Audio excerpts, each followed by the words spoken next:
everybody know, man. You hear, you watching, you know what I'm talking about. You know what I'm saying? The chop up. One of them, like a Ritz, you know, like a nice Ritz. Yeah. Like a nice Ritz. The chop up. How are we doing, people? It is Tuesday, so you know what time it is. Time for the chop up, man. We here to chop it up with y'all folks. We are late as hell. We could have went a little earlier, but we decided to wait. We'll explain later. In the meantime, let me get the rest of the we in here. Because when I say we, it ain't just me. I'm bringing my brother from another, my man's Meta Watt. Hey, what's going on? What's going on, everybody? What's going on? It's Tuesday, chop up time, man. God with us, man. Like, share, subscribe to STWF TV. As Will said, man, we're late as shit. But hey, man, this is life goes, man. You know what I'm saying? We're getting everybody a show tonight, man, and that's what matters, man. We do apologize for the delay, man. So if you're wondering where we was at, we're not at the Knicks game right now. We are not. We're not in New York. Didn't skip for that reason. But in all, man, we're going to have another successful show tonight. And we're definitely not at a Lakers game. Definitely not at a Lakers game. Galveston is the new Cancun. Galveston. We going to Galveston. Off-season activities at. Hey, man, what a season, man. Man. Yo, that whole Galveston bit on after the game, that shit had me dying, bro.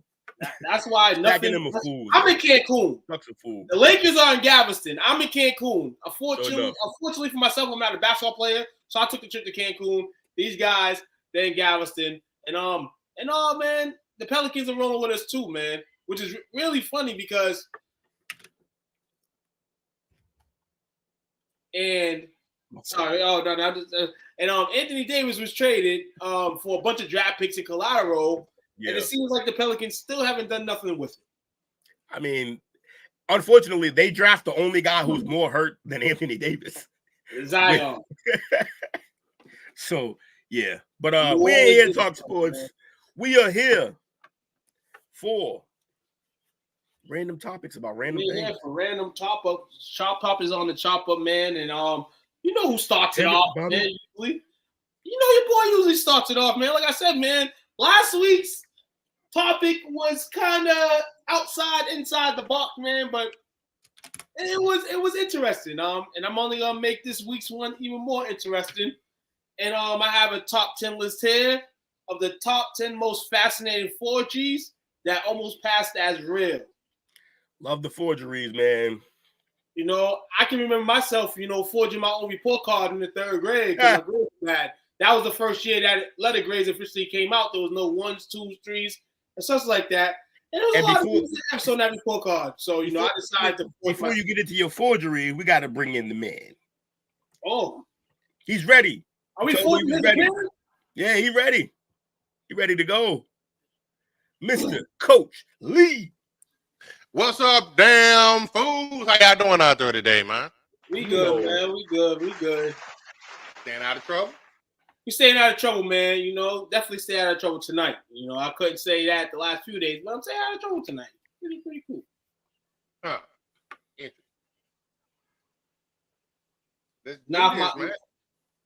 Let's get it in, man. So, top 10 forgeries that are almost passed as real. We have a list of 10. We'll go through them. Feel free to like, discuss, dislike them. But in all, man, let's chit-chatter. Let's get it popping on the chop up. First one here, first forgery, is the Eshugakan Terracotta Warriors. And these Michelangelos are forgery almost fooled the best of them. Picture of a gang of awful dodgers in the 1960s who decided to play history's greatest prank by crafting an army of ancient soldiers straight out of Eurofria. These cheeky imitators mimic the distinctive Ishtaran style with such finesse that even seasoned experts had to do a double take. These terrier-crafty warriors spotted inadequate details in the air, anti-quality, and had connoisseurs raising eyebrows and scratching their heads in bewilderment. The forgers spawned no effort, blending traditional craftsmanship and cunning deception. The clay army boosted the same area lore as the real deal, and the warriors telling a silent tale of the bygone era. Imagine the uproar in the art world when suspicions arose and magnifying glasses were whipped out to scrutinize these ancient imposters. Terracotta Warriors, man, those are crazy. I can't believe they forged these though. They were there. Now, correct me if I'm wrong. The history of those is they were there laid with one of the emperors to protect them in the afterlife, right? Yes. Also, I'm pretty sure that's the same tomb that they closed with like a bunch of people alive in it. Yeah, so he wouldn't be alone. Not just alone, and so nobody could tell you. No one knew. Mm. They keep that chain of command. They just basically off everybody who knows about the shit. And they did leave a mark on one of the most audacious forgeries. They proved that sometimes even in ancient art game, a little clay can go a long way. Which brings us to number 9 here on the forgeries that were almost realist, and that's the Hitler Diaries. Oof. In the annals of forgery, the Hitler Diaries stand out like a sore thumb, or perhaps even more appropriately, like the dictator's misplaced mustache. The year was 1983, and the world was buzzing with the revelation that 60 volumes purposely scribed by the infamous Adolf Hitler had been unearthed. Cue gas with disbelief, and historians scrambled to revise these tombs. These Fox-Funis journals were like holy grail of the historical artifacts, so that everyone thought that is until Forensic scrutiny revealed a comedic twist and forgeries were as real as a $3 bill. The mastermind behind the historical hoodwinkery, Conrad Huju, a Stargate-based forger with a percent of deception and knack of mimicking the dictator's penmanship. The Hitler salary's downfall was as tragicomic as a Chaplin film. Not only did the forgeries contain organisms and linguistic blunders that would even Google Translate blush, but they also included references to events that hadn't yet occurred in the dictator's lifetime. It turns out that the devil of the details and Caju's malicious craft unveiled faster than you could say Hail Military. That lesson learned when it comes to historical artifacts, always scrutinize them or risk mistaking a masterpiece for a masterpiece of forgery.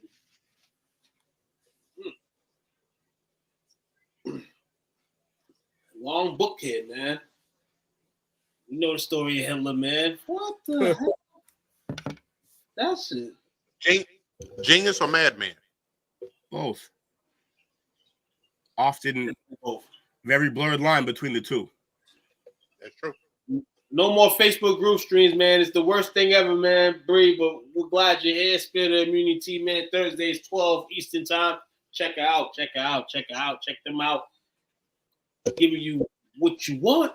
What we love here at the network, man. Number 8, we have Han van Meegren's Vermeers, and a few tales that are captivated as a cunning exploits of Han van Meegeren, a mastermind who must dupe the art establishments with his Assis Vermeers. And it's in the 1930s, a time when art scene was ablaze with admiration for the Dutch master Jonas Vermeer.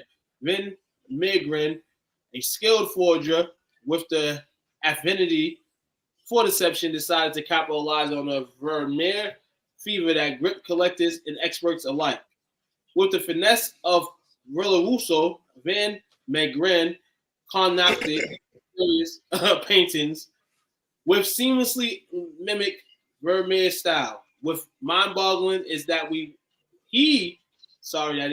didn't merely reciprocate existing works, but fabricated entirely new masterpieces. His piece, De Resistance, Krish and the Alternist, not only fooled the critics, but was hailed as a long-lost Vermeer gem. In the twist of that tale, Meegeren, driven by a desire for revenge against... Okay. I was trying. What in the world did I just walk into? All these big words and these big names I'm hearing you say? You always talk about big words. Ain't you a teacher? Hell no.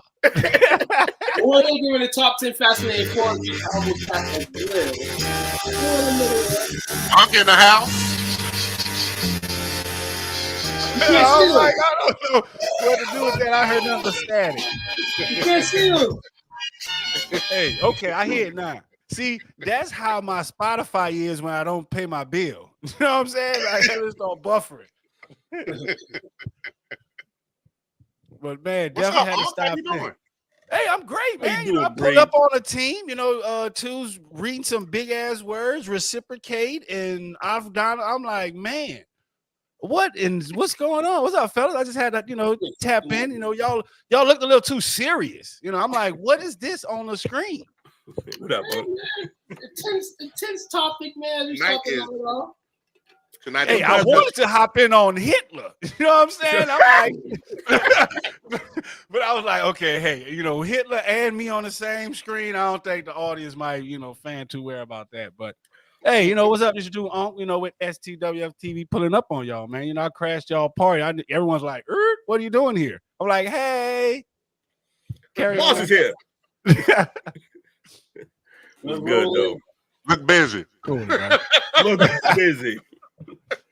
Yeah, I was like, look, I just got off a call. I said, oh, I just got an alert. The team is on air. Let me hurry up and just jump on, man. Like, shoot, what's good? This is the chop up, one of my favorite shows. Chop up, baby. You know what I'm saying? Welcome. So yeah, just speaking on first reads that almost labeled as real, something interesting as we're digging deep into topics here on the chop up, man. As we've blessed ourselves with season 3. We're here, man. Season 2, sorry. I'm thinking of season 2. Everything else. Season 2. We might as well be in season 3 mode. I feel like every week is Sinaiticus pages. What's the Codex Sinaiticus pages? The Codex Sinaiticus pages. Imagine a script where ancient parchment takes center stage, only to be unmasked as a clever imposter. Pages dating back to the 4th century, once whispered tales of biblical wisdom and theological wonder.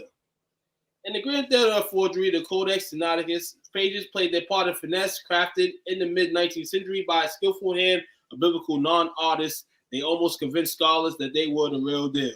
The audacity of that. The pages purposely belong to one of the coldest and oldest surviving copies of the Christian Bible, housed by the illustrious St. Catherine's Monastery of Mount Sinai. I knew there was something about Codex. Like that. I believe that's what the basis of the Da Vinci Code movie is about. Really? Yeah. Yes. The lost pages that say that Jesus still has descendants on this earth, and that that there's it's a whole thing. There's also Codex in programming too, but I'm still trying to figure out what this is. Man, I didn't watch Hitler, Codex, and this is the top 10 forgeries. Oh, 10 forgeries. I'm glad I didn't make this list because, man, back in my days with that checkbook, boy. That check should be number 1.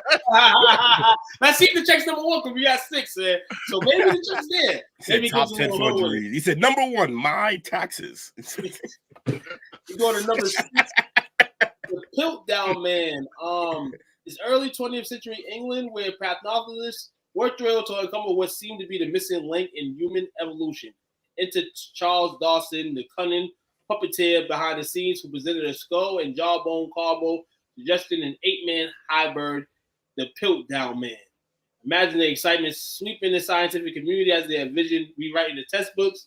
Little did they know they were in for a colossal embarrassment. Fast forward a few decades, and advancements of scientific methods revealed the bitter truth. Piltdown Man was a clearly crafted, let me see this word, a malogration of the metal human skull and an Goten jaw. The perpetrator's motive, perhaps a desire for recognition or pinch chant of academic mischief. So you got my attention. You talk about academics, you know what I'm saying? I love that. And then, the scientific, method, like I believe in science and I believe, so I can go into this lots. They say it remains a cautionary tale, but reminding us that even the bright minds could be hoodwinked by a well-played prank in the world of bones and fossils. Yeah. I think it's fascinating that guy who was trying to forge a link in evolution was Charles Dawson. When all of evolution is by Darwin. He was forging fucking everything, huh? Even his name. And you know, it's funny because back then they didn't much have a standard to go against. You know, like for right now, if I tell you, you know what, the PlayStation 26 come out, what you gonna do? I'm gonna be Hey like, Google. Yeah. You're gonna look it up. You know what I'm saying? So it's like, you know, like the ability to forge things was just so like it was just so easier back then. Like I would have, you know, I think that should have been a job. You know what I'm saying? I would have definitely applied for that. Let me be the guy to say if it's fake or real. You know what I'm saying? Yeah, that's funny because to do that, you have to be a historian yourself because you know how they figure this shit out? They figure out by the materials used. That's what's crazy. Like they'd be like, yo, this smells like chocolate because it was stored in a I mean, like in a cocoa field like that. Like, oh, like I wouldn't have known that. So I'd have never got this one.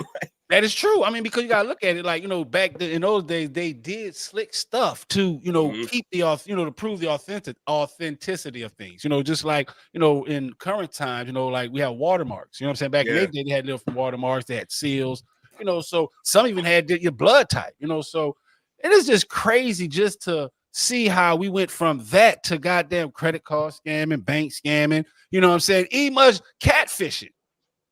Right, yeah, exactly. Scamming every category in the world now, man. And we whole bunch BBLs. of going on. Man, you know, it's funny on Facebook today on my timeline, it said only 90s babies would know, you know, back when they had the two options, male, female. Oh, yeah. Now they say you could be fall, you could be winter, you could be spring, you could be summer.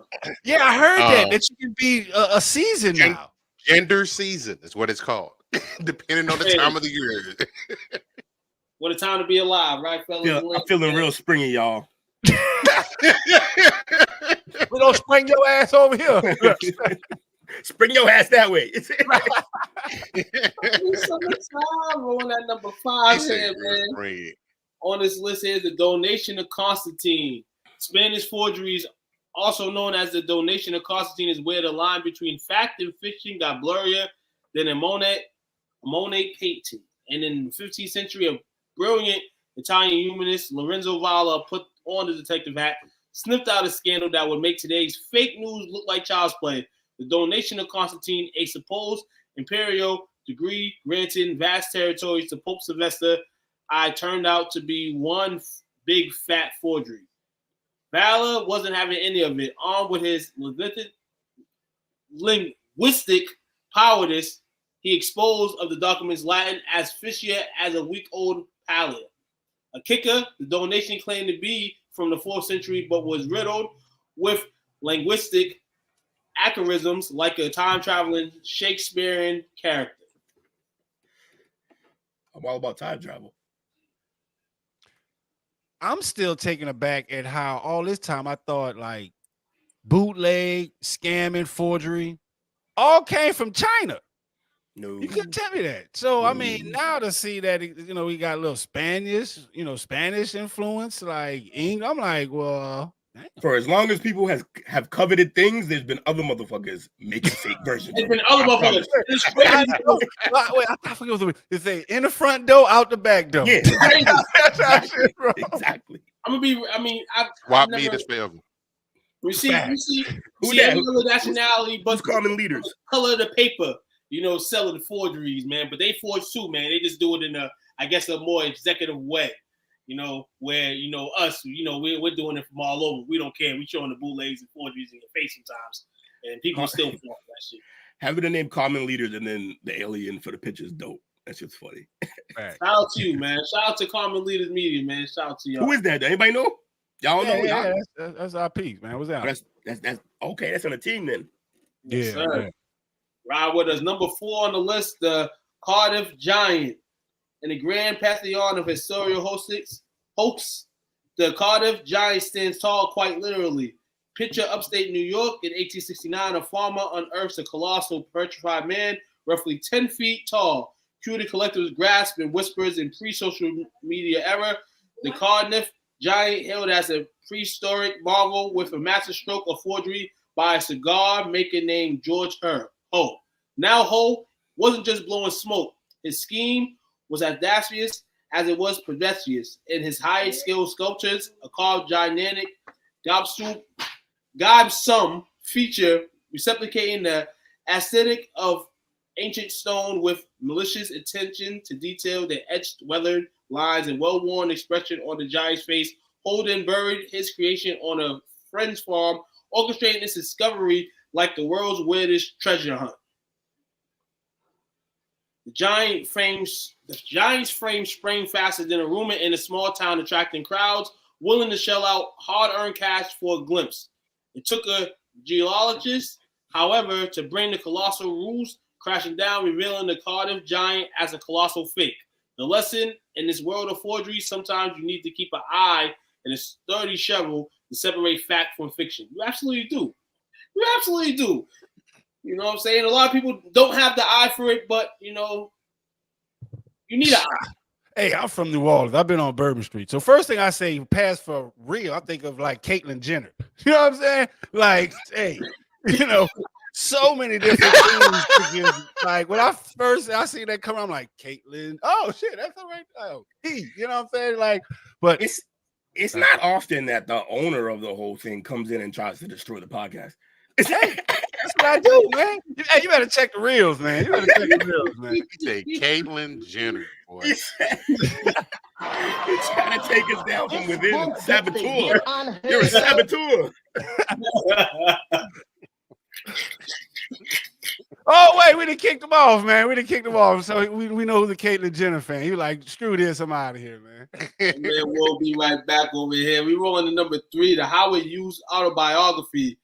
This biography, forgery, and tale that would make even Skyper's cat burglar blush. Imagine a mysterious manuscript surfaces that claims to be uncensored mushings of elusive activation tycoon Howard Hughes is promised scandal, intrigue, and enough aviation juggernaut to make your head spin faster than Hughes' spruce ghost.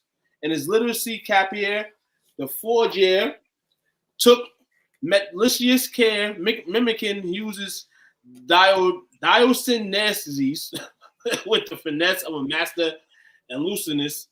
The prose was as smooth as Hughes' avocation exploits, and the indicoats were juicier than a ripe watermelon on a hot summer day. Collectors salivated over the prospect of unveiling Hughes' enigmatic life. Experts begin to sense foul play. In this case, it was the ink composition, an entire line of events to cry uncle, while the forger nearly pulled off the literacy heist of the century. The Forsnick spotlight exposed the ruse, which hits the irony. A man who spent his life dodging publicity found himself thrust into the limelight, not for his accomplishments, but for a forgery that almost slipped through the cracks. I swear, I cannot understand how this is about forgers or scammers and these big ass words. Like, you can't tell me these people knew. It's because it's art.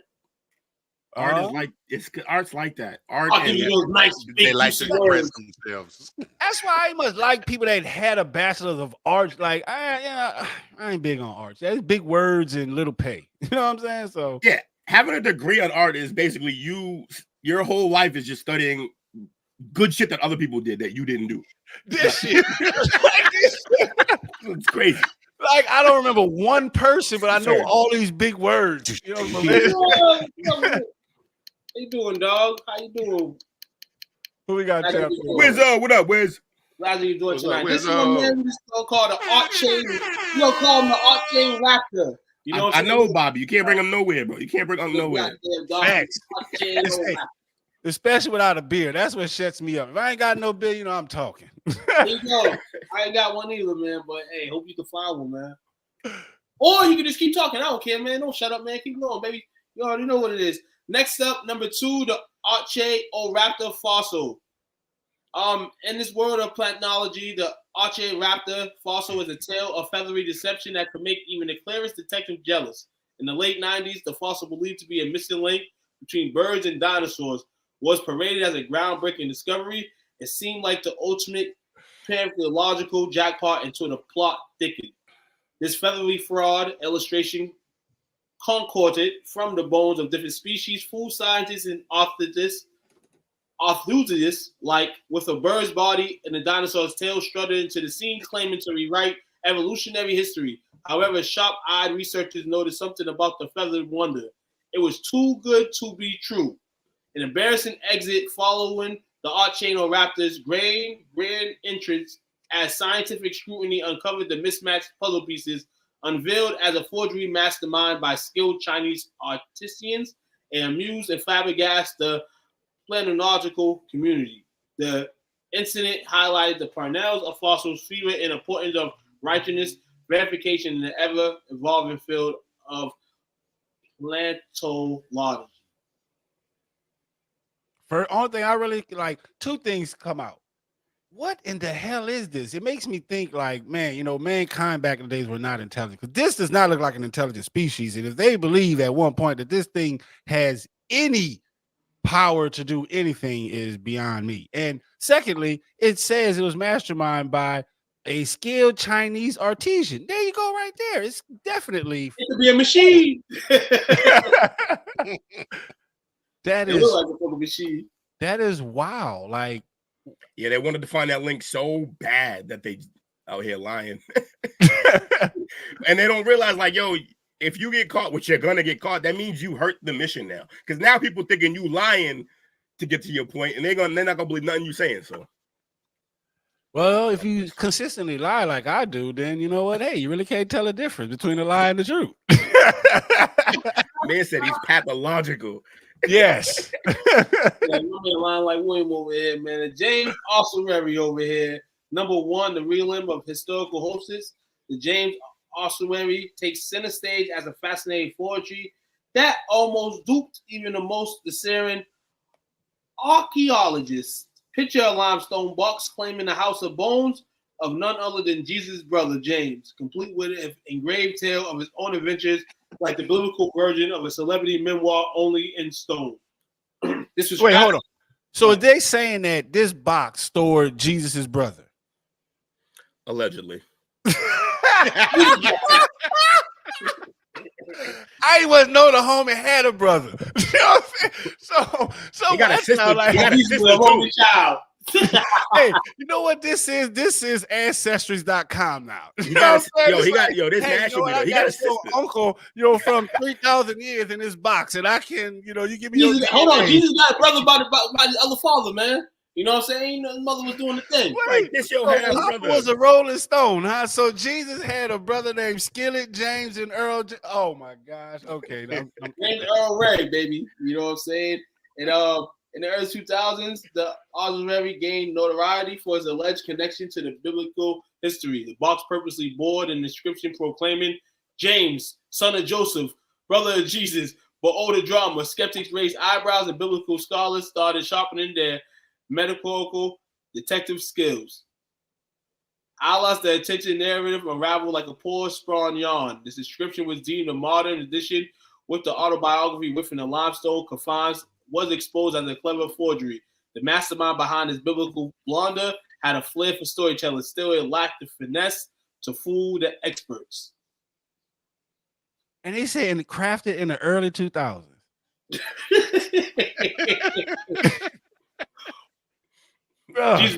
Jesus bro was sounding like Tupac. Bro, hey, I thought about to say I got Tupac. Goddamn me! Wait, hold on. Shit was made out of carbon fiber. Trying to jump out. You know what I'm saying? People is that dumb to believe, bro. You know what? I'm about to get me a 1-900 number and start doing me some scams, man. Y'all gonna see me on the Netflix special. That's the thing about belief. People want to believe, so it's easy to fool. We believe. Hey, fellas, man, ladies, top 10 forgeries that could have been real, man. Do you think any of them could have been real? You know what should have been real? That's for you to think. But, we here chopping it up, man, to put a little bit, of things in your mind that you may have not thought of or talked about today. So that's how we roll here. That's the first segment.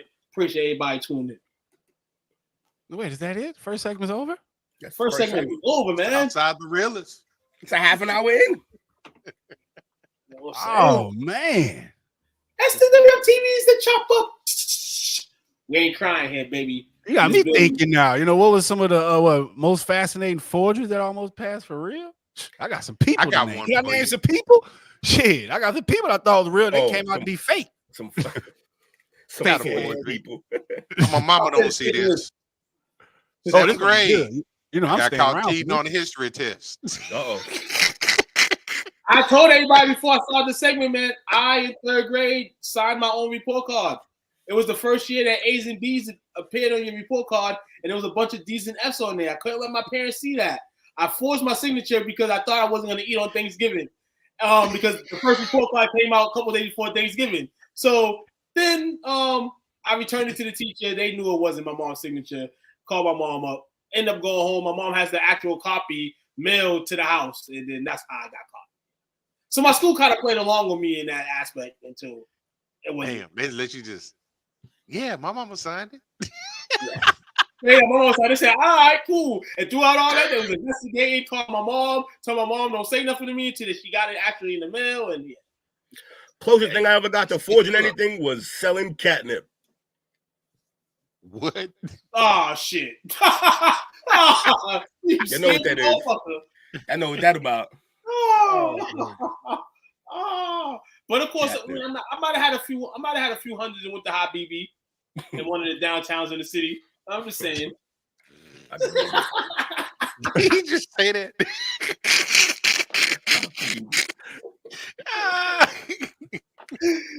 Don't get me. You know what I'm saying? Hey. I remember that was another one. My grandmother used to have, I don't know why, but she had all these Canadian coins, and I figured out that they work at the arcade. Oh, they can.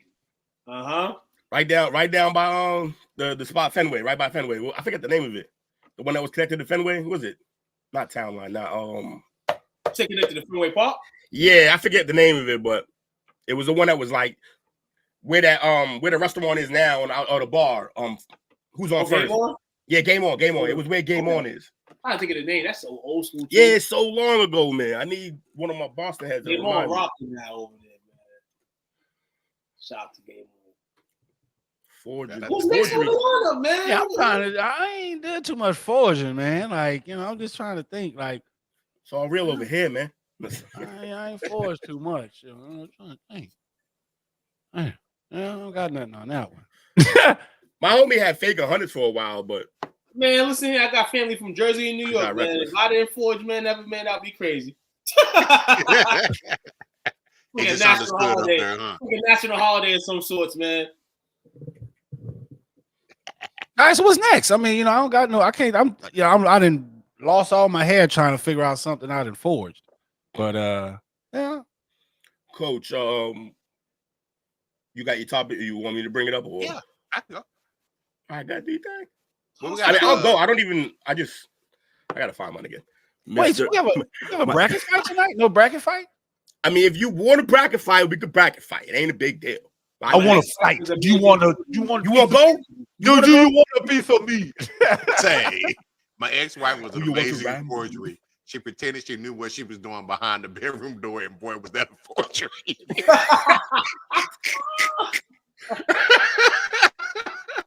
Munger Games. That is Munger Games. Shout out to Mike Munger. Shout out to my man. Mike Munger. That's my dog. What's good, Mike? So appreciate you coming through. So mine is kind of it kind of leads into Will's a little bit, but my topic to let's paint it right. I piggyback on your shit. Let's be clear. You came up with a good topic, and I thought, how can I stretch that?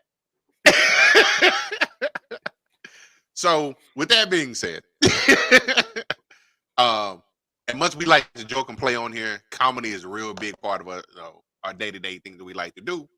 But in hindsight, with cancel culture and things of that nature, comedy is not nearly as free as it used to be, as far as like how they can improvise and interact with the crowd. So if I can pull it up here, hold on a second.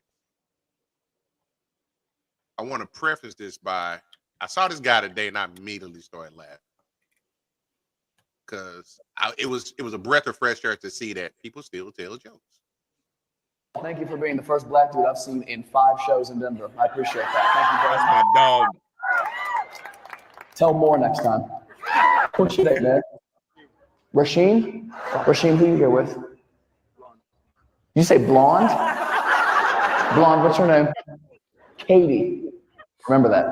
All right. Kids? You have one. Boy, girl?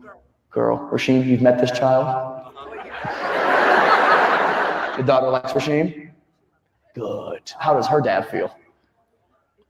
It doesn't matter. That's a good answer. Is he white? Oh, I'll tell you how he feels. That's my dog, Matt Rife. So I want to open up with that because me saying that, because I have a dark sense of humor, I thought from beginning to a point where we cut it off it just made me laugh. But It was good. today, the way that things is in the climate, you can't really tell certain jokes anymore. And recently, you've had, big time comedians like the Jerry Seinfelds, the Steve Harveys, who come out and pretty much went against how political correctness is killing comedy. My question for my co-host tonight and our audience: how did we get here, and can we ever get back to where it used to be? Yep. Where's here? I'm gonna let y'all go, and I'm gonna go. To the Where's point he? where you got to watch anything and everything. It's a great question, huh? To the point gotta where you got to watch. watch anything and everything that you say. You gotta watch anything and everything you gotta say, and it's I'm crazy. like, I don't know what that is. Oh, I'm like, oh, dude, were you ready? I got a long list of reasons why. Let you go then. You start off. See why you go ahead. So why do I feel that we here with the whole world being soft? You can't say certain things, right? Right. Starts with a T. Rhymes with rump. Trump. God damn me. That's one reason. Everybody started getting butthurt because of him. You know what I'm saying? And, they want to hear what he had to say. And to me, I think that's when I'm gonna just say people of color just started trying to find ain't the people of color, the people in general just started trying to nitpick and just say, hey, just blow things up. That's one. Secondly, I feel like when we started this nitpicking with history, removing statues, because to me, if you don't know who your past is, you can't accept your past, you can't accept who you are. So I think that's it. That's it right there. And then lastly, this freaking Avatar shit. That's where it started. Because to me, Ivan stopped being Ivan. Onk stopped being Onk. I can be, this guy with big hair and all this other stuff. So to me, that's where the facades came in at. And so I think it's with this avatar, this bitmojis, and people stop being themselves. So all right, that's it for right now. So the creator player era, where people, like I say, they can go out and like all these avatars that a lot of people have been sharing recently, as far as like the cartoon images and things of that nature. I'm like, I know you've seen it. Everyone look. Women, please stop that. And dudes, you should not be with these AR avatars. I stroll my timeline, I see a woman, she's a police officer. Then she's got the face of a firefighter. Then got the face of a teacher. Got the face of a hooker. Got the face of a giraffe. It's like, when does it stop? Said giraffe. That was wild. I like this comment here because this goes into it as well. We got here because too many people were told they're winners, special, and above criticism. I'm probably gonna get blasted for this, but it's just me being just pulling back Coach's curtain. I'm not a proponent of bullying, but bullying in schools had a place because it kept a lot of stuff in line. There's some people, everybody should have a voice, but everybody shouldn't say what's on their mind at all times. And people don't know boundaries anymore. Even if you go like I work in retail and I'm in visiting my managers and sub dealers and whatever throughout the day. And I just see how people interact with one another. I saw this old lady at the counter today getting assisted, and these other two people just walked up and just started talking to the rep. Like the lady wasn't even there having a conversation with them. And I see that way too often. And I think now, as far as like how the comedy, the original topic, how is comedy being affected?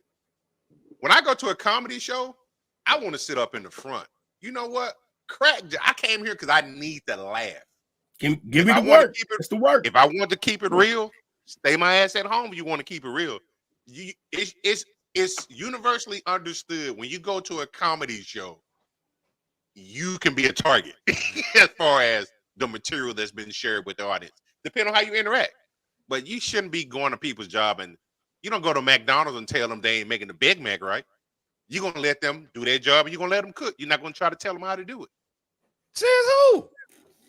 I go there already. My order, I purposely order was not on a sandwich so you can make me a fresh one. You know what I'm saying? Well, like that part, yes, as far as how you construct it. But the that's burger the same thing. is at the end of the That's day. me dictating what I want. Right, exactly. You get it. You know what I'm saying? That's it. You know, however, what I will say is there's two people I don't give a shit to. It's people who control my food and who control my money. Oh, that's good.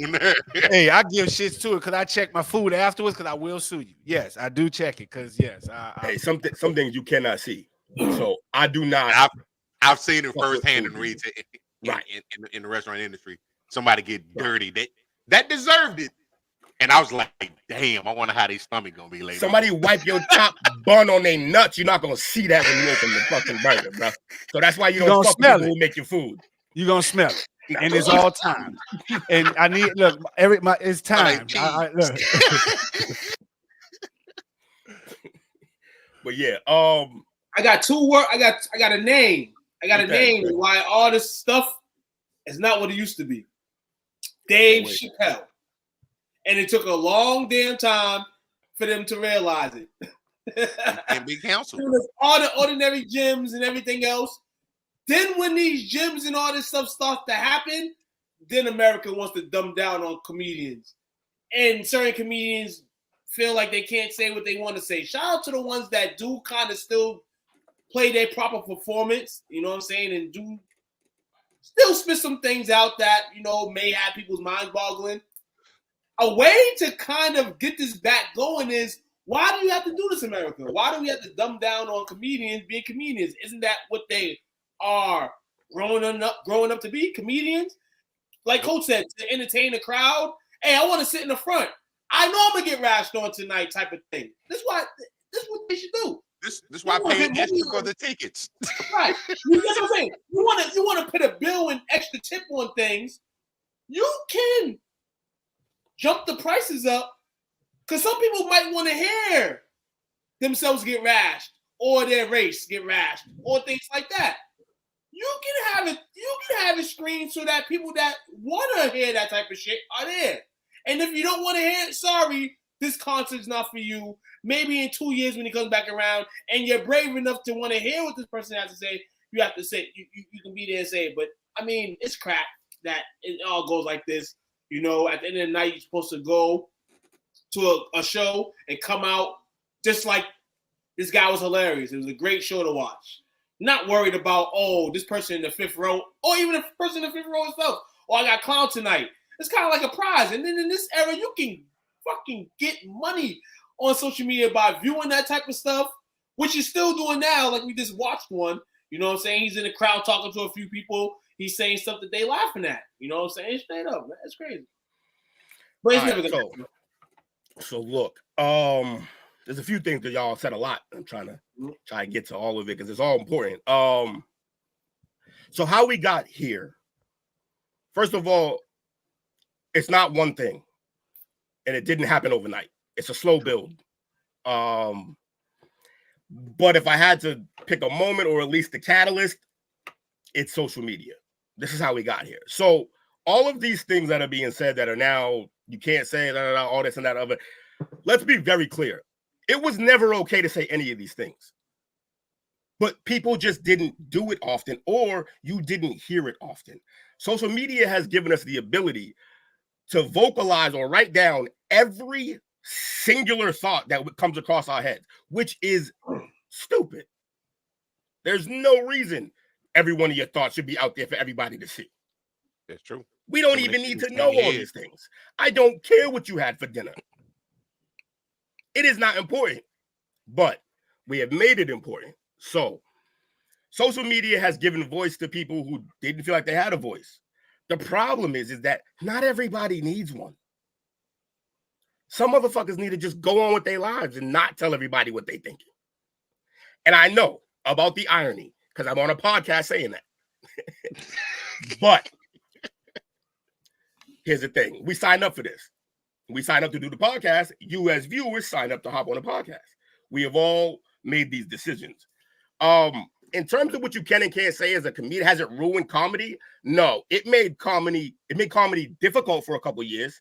But honestly, what you guys think of as now as like, oh, we can't say this, can't say that, it doesn't actually exist anymore. You can say these things. You just have to deal with the consequences.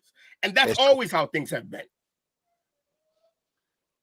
So you can say these things and then you got to deal with the consequences. Now, there's two schools of thought on the comedy aspect.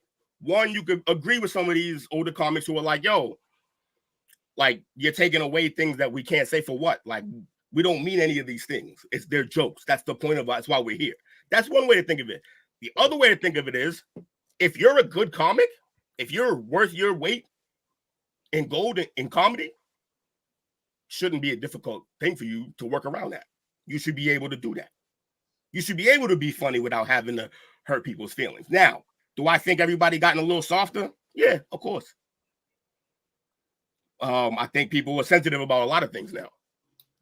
But I don't think it's actually ended up being a real problem. People are still doing and saying basically whatever they want. Yeah, people are doing the same. You hit on the social media base where you see tons of people, you know, with flip-flops on and not flip-flops on. You might see people with 9 to 5. You might see people with no jobs giving comic skits. You know what I'm saying? Doing all this different comedy. And that's another aspect to me of, in a sense, the comedian game not dying down, but that's something that only comedians will want to do on social media. But now the platform gives everybody opportunity of some sorts to kind of be the prom king and queen, you know, because a lot of us wasn't prom kings and prom queens. And it kind of gives them a gateway to kind of do this type of stuff now. But I feel like, hey, man, we want to get X.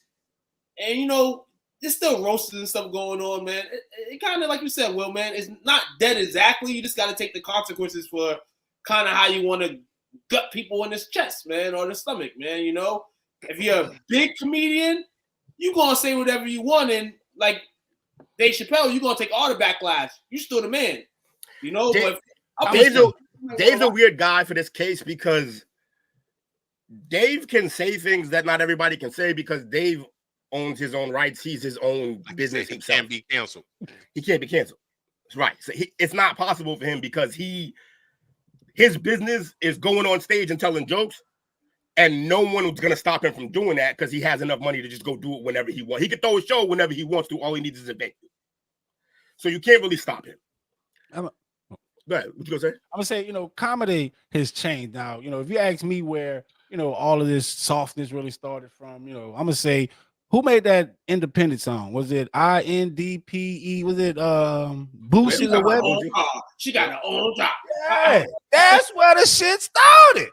Because then came the Me Too movement. Then, oh, you know, fuck him. And then, you know, get these men out the homes. That's where the softness came from. Because all this new stuff, you know, these kids growing up with their mamas. You know what I'm saying? And they get told them something wrong. Oh, come here, it's okay. If you get told you're ugly, you'll cry, you better shut that shit up. You know what I'm saying? And now with the times, you know, people can accept stuff now. You know, they were able to accept stuff back then because why? They had a male figure at home who was telling them that. You know what I'm saying? Just like what? All right. You know what I'm saying? That's the time that Kevin Hart grew up in, with the dad walking around with these goddamn, you know, tight ass pants on, drinking and talking crazy. These kids ain't doing that now. You know what I'm saying? These old folks not doing that now. They don't have that. So to me, you know, I think the softness came from the male figures being removed from the house and the women thinking that they can run the family and do all of this by themselves. To me, I think that's where that came from. You know, I feel like the women had to go that route because men were already leaving the home well before any of this. That's been a problem for years. Yeah, that's been a problem before social media even existed. Men not being in the home. Right. But it is a problem. Like what you just said, social media was a catalyst to seeing that, because why? This chick showing how she's making whatever, you know, making a life by herself, and she's posting that on social media. And this other chick, well, I could do the same thing. I don't got to put up with this. But back in those days, these women were putting up with that. That's what I'm saying. No one's putting up with anything nowadays. And just like with social media, everyone's clout chasing. So it's like, okay, yeah, you can't tell me nothing because I'm gonna cancel your show. I'm gonna say this and try to get views off of you hurt my feelings. We've seen that in our group. Oh, geez. Oh, you hurt my feelings. Now you this social media star because you made this other person, you stole that person's clout. That's what they doing now. And far as like, to me back in those days, it was stand-up comedy. Now it's skit comedy. Everyone's doing skits. It's a whole bunch of different variables. It can go endlessly. It can be an infinity of reasons. But I do like, some of the points that y'all made. Of course, like the father not being into the homes and things like that. But that's by design, though. You got to look back at the the Women's Rights and Civil Rights Act of 1964. And if you think about it, that's about the time when everything came in, when you had the Section 8 housing, you had the food stamps, and all the things coming in. Break up the nuclear home. The nuclear home. And guess what? And what did we just go through in 2020? COVID. Went through COVID. But everything you just named skyrocketed. Hold on. Women automatically getting cribs. Everything's thrown at you. They taking it. Fuck you, motherfucker. Fuck this man. I don't need no man. I can get all this. Man, listen here. I hope that lasts for you. Well, and I think that's where I'm old school in this aspect. I remember going back up in the days where if you was out in the streets cutting up and somebody saw you and they knew who your people was, if they corrected you, you better listen to them, because you didn't. You was catching hell when you got back home. Oh, yeah. You out here embarrassing the family name. And the whole narrative of it takes a village to raise a child. We've gotten away from that. Teachers are trying to teach in the classroom. You got a kid in there cutting up and try to discipline that child. And what's the first thing that happens? The parent call up there cussing the teacher out. Don't you touch my child. My baby don't act like that. What you did, hey, look. Definitely. I always grew up on my parents when they're talking to a teacher. The most thing they are gonna respect first off, that person's talking. They're gonna respect that person saying, and their first response is not gonna be anything like, "Oh, you over here bugging on my kid" and stuff like that. That's not how it goes. This is why certain things, and I got teenagers, and fucking teenagers attack nowadays. Man. I don't know what the hell's in the water. I don't know what the hell's wrong with them. You know what I'm saying? And I'm over here. I can't. A Peterson, you can't A Peterson nobody. You can't beat your kid's ass. You know what I'm saying? You can't discipline them. Discipline is no longer, you have to talk. Who wants to have a talking contest with a teenager? We're told you don't talk to teenagers after a certain point. You just let them go. But you're trying to enable households and parentholds to basically just talk and basically let the kid go over. Hell no, man. Like you said, Coach, we old school and shit. I ain't dealing with that, man. Listen here, my kids, they act like that for their mamas. When they with me, sergeant type of shit. I ain't messing with that shit. You know what I'm saying? For real.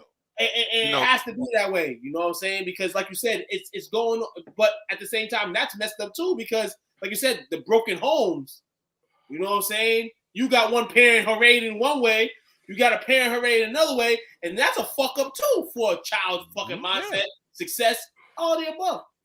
Well, look, the real problem with the whole "can you spank your kids" thing, the government had to step in because people were beating the shit out of their kids beyond what was reasonable. That's gonna happen. That's gonna happen. Like, you can't stop some of it. You got to just stop all of it. That's how that happened. You got kids. Don't get me started on my rant about the ability for the system, the government to step in. You know what I'm saying? Because we're gonna go on that. If you're causing harm to a child, that's not what I'm saying. Because that's not even our kids. That's what I'm saying. Like, you know what I'm saying? Like, yeah, but they're causing harm. Like, it's not your family when you kill somebody, but you can't kill people, right? All right, so you can't kill you. You can't fuck up your kid like that. Like, you can spank your kid, obviously, but you can't fuck your kid up. Someone got to step in for that. It's not our kid. That's what I'm saying. It's like really the government. We're just really loaning. But that's why I was just saying, like, hey, there's a whole lot of talk that we can go on that and how it's proven to whereas, you know what I'm saying? Like, hey, those, things come up where it's like, okay, hey, about spanking your kids. It's like, well, are those our kids? You know what I'm saying? Like, well, how can the government have jurisdiction to tell us how to raise, rear our kids. They're out of line with that. I mean, it's the same way they can tell you not to hurt an animal or hurt people out. Like those aren't theirs either. There's rules against hurting people. No, what I'm saying is that they're all. I agree with what you're saying, but I'm saying like there's things that say like just like with the social security numbers, our names, and all of that stuff. It goes into lines. That woke talk, that enlightened talk. Oh yeah, that enlightenment talk. You know what I'm saying? Yeah, definitely. That goes little way, man. Like people don't know that you got money in your account. You got money in the books when you pass away. Right. You know what I'm talking about. You know I was going at with that. The encounter of what is this comment? Man, if you don't put your hands on them to redirect, that part right there, exactly my point. I say it all the time. If you don't listen, or if I'm the next man up is the authority. And look at here, they gonna be beating the shit out of you. Some people get beat the shit out of in the prisons by the cop. Oh, they can do that though. But as Uncle was saying, the government can do it. Yeah. If a kid's getting beaten, then somebody should step in. But I've personally been involved in a situation to where someone felt like they was getting disciplined too much or at all for this particular situation. Yeah. They shouldn't have been disciplined. And his family member almost went to jail behind it until the other siblings was like, nah, that's not how that happened. They got in trouble because they've been trying to fight her mom, or they've been doing A, B, and C. It's not a beating or anything like that. And that's where you got to be kind of careful in situations like that. Careful, because you know what child abuse is? You know how you're allowed to beat your child? Y'all know? How? On your ass, on his ass. If you grab a belt, just like if you're not hitting your child on the ass, that's child abuse. So that's the only accepted place for you to, hit your child is on a butt. So if you punch a kid or you slap him on the hand like that, that's a form of child abuse. I got a serious question for all y'all. Y'all got kids, all of y'all. So this is important that y'all answer this. Bastards. I don't have no kids. God damn. Get hot in that truck tonight, huh? I feel like your knee-jerk reaction is going to be like, no, but seriously, consider this. Okay. Is it impossible? Same here, Bobby. Is it impossible for y'all to get the point across without putting your hands on the child? No. Spare the child. No. Spare the child. There definitely is.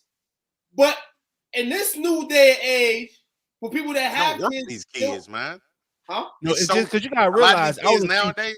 Well, see, when we were younger, we still had, even if we probably didn't agree with something that our parents or whoever raising us told us, we still had a certain level of respect towards those individuals. We know that they fed us, they clothed us, they provide water and everything for us. But now these kids nowadays, because of entitlement, that's out the window. And the only reason I can say that is, growing up with my 3 kids, they knew if it got to a point where dad had to get physical with the situation, he had to get a spanking or something like that, it's because we've been talking about this shit for a long time. Talk. I believe in, I'm talking until, okay, this talking is not working. You're pretty much giving me the middle finger at this point in time. And this is affecting your classwork. This is affecting your attitude. This is affecting how you interact with people. We've already talked about this. So you didn't leave me a choice at this point in time. But then I was made sure it was like pop, pop, pop type of situation. And then after we got done, we're going to sit down and talk about it. This is where we're at. This is how we got here. And this is how we're going to avoid this from happening again. I'm going to ask you a question, because it's all about the comprehension level. You know what I'm saying? Because at the end of the day, just like I told my son, if I tell him, well, son, if you cross the street, you got to look both ways because there's cars crushing. And he doesn't understand it. He won't understand the urgency. So it's be like a game, depending on how old they are. You know what I'm saying? Okay, I could just walk across the street. But if I scream, hey, don't do that, he's like, oh, shit. You know what I'm saying? He's taught. You know what I'm saying? So that's what I'm saying. Like if you're using, it's to me, it's like it's a teaching or a correcting mechanism. Just like I told my son when he was younger. He was like, why do you whip me, Dad? I'm like, because I'm whipping you out of love to help correct you. I'm like, those police, they whipping you to get order, to take control. It's a whole different approach. So I mean, to say, to answer your question, yes, you can ask my 6th grade, 7th grade teachers, students. Oh, I have a very broad vocabulary and I can talk your ears till they start bleeding. You know what I'm saying? So yes, I can do that. But will you understand at a adolescent, at a small kid age, like, okay, what no means? If I tell you no and smile, you're like, well, I don't know what that means. But if I say no, don't do that, spank your hand. Oh, well, you're going to associate this bad act with your hand being spanked. So you're going to think that, not to do that. So that's why I'm like, it depends on which level they are at. You're also going to associate with any time that you're wrong, it's okay to be hit. No, that's a fact. It's proven. That's a proven fact. Like, well, tell me an example. It's the same. The example you gave.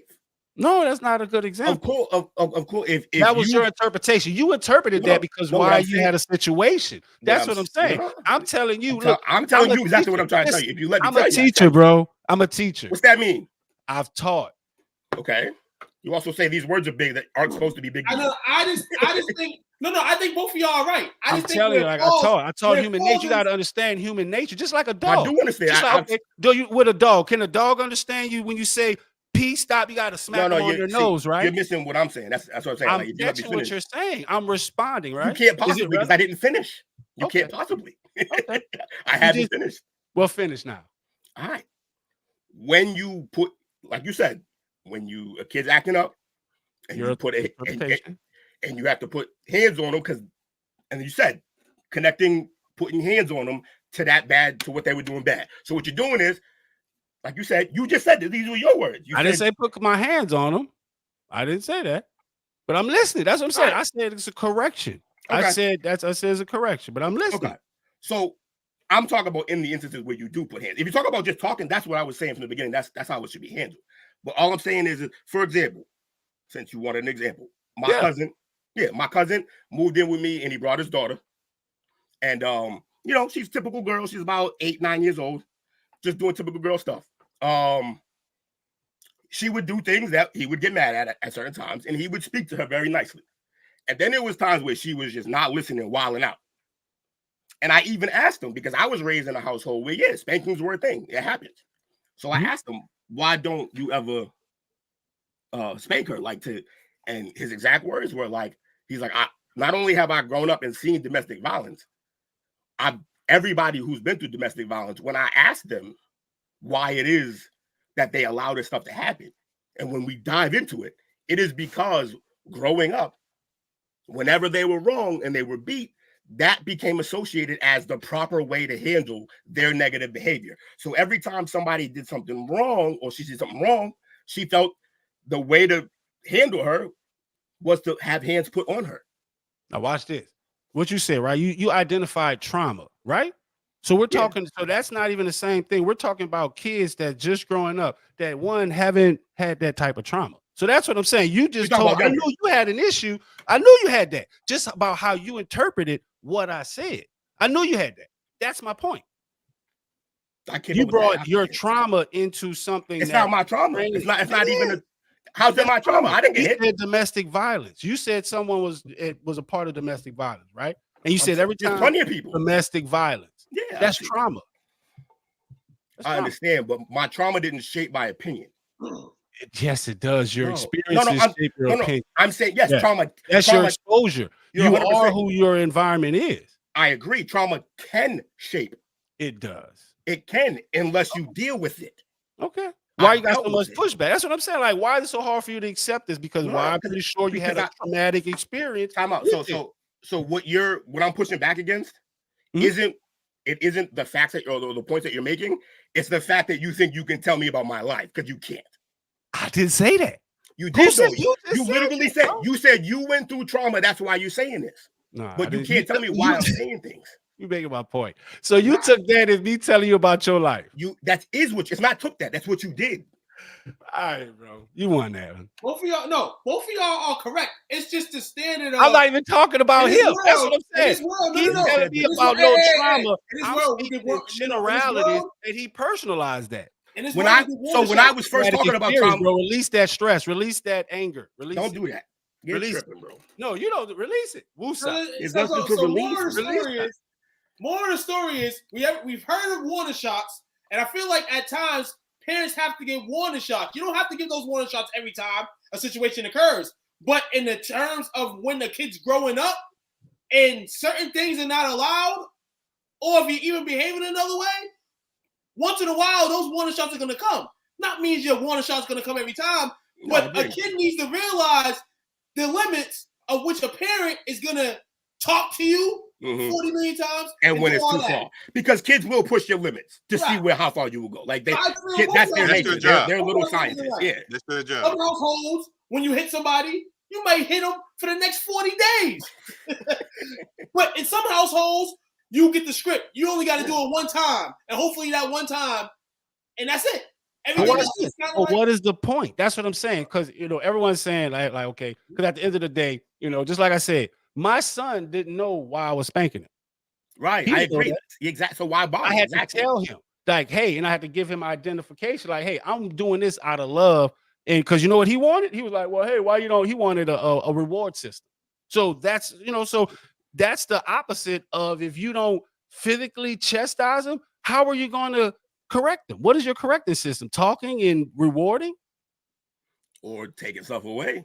That's a reward. That's what I'm saying. So just like a tree, if you keep cutting off all the limbs, you're just stuck with firewood. So what is the actual lesson? So I think the actual lesson is to instead of punishing bad behavior, if you reward good behavior, is the idea. It's got that. So when I was teaching 6th grade, right, I used to use that. When they did well, I'm like, here's this. I gave them a reward, gave them little stars, and cast it in on Friday. Right. You know what that created? What? Robots. If I do this, I get this. No one is doing things on their own. Because like, hey, Mr. Parker, I brought my books to school today. Do I get some candy? No, that's your job. This is what I'm saying. That's what we're creating. A reward society where we're at right now. Just because I'm in a race, I should get a trophy. No, your job, if you want to be a runner, is to run and win a race. Taking stuff away doesn't bother my youngest. She lost every privilege possible and was still that's my point. She got used to being with. So that's funny. I understand that vividly. It's like, okay, you're bad. I'm like, okay, be good for the week. After be good for the rest of the week or the next month. And 2 days later, you're coming to me like Unc said. I've been good. I've been to school, doing everything you're supposed to do. I took out the trash. Something you're supposed to do. Keep it going. No. That's what I always say to my kids. Okay, good job for you. Keep doing it. I look at it sometimes. People be like, "Why you just do that?" I was like, well, "Because what do you want me to do? I gotta see some consistency. I can't get a reward for being a parent." I like that. If you consistently be a good kid, I can't get no reward for being. The reward is your good child growing up and going into the world, motherfucker. So, you just said a key word. Right. One of the things I know by all means I am not the best dad in the world. But two just used a very key word: consistency. One thing that my wife and I made a conscious effort of is we'll be consistent. From the time the kids were younger and they can understand and comprehend the difference between right and wrong. Not that we rewarded them, but if they did do something good and we seen that, okay, it's a trend. Now they're, okay, if you do it one time, you're doing it because you're supposed to do it. Right. But if you're just doing it and I'm not having to ask you to do it anymore, like I come in, this is already done. Guess what? Okay, you kind of got your routine going. Let's step it up and let's see what else you do. And we built upon that till we got to a point to whereas it's a situation where you don't have to direct them as much. About time that my kids, for the most part, got to junior high, wasn't no spanking going on.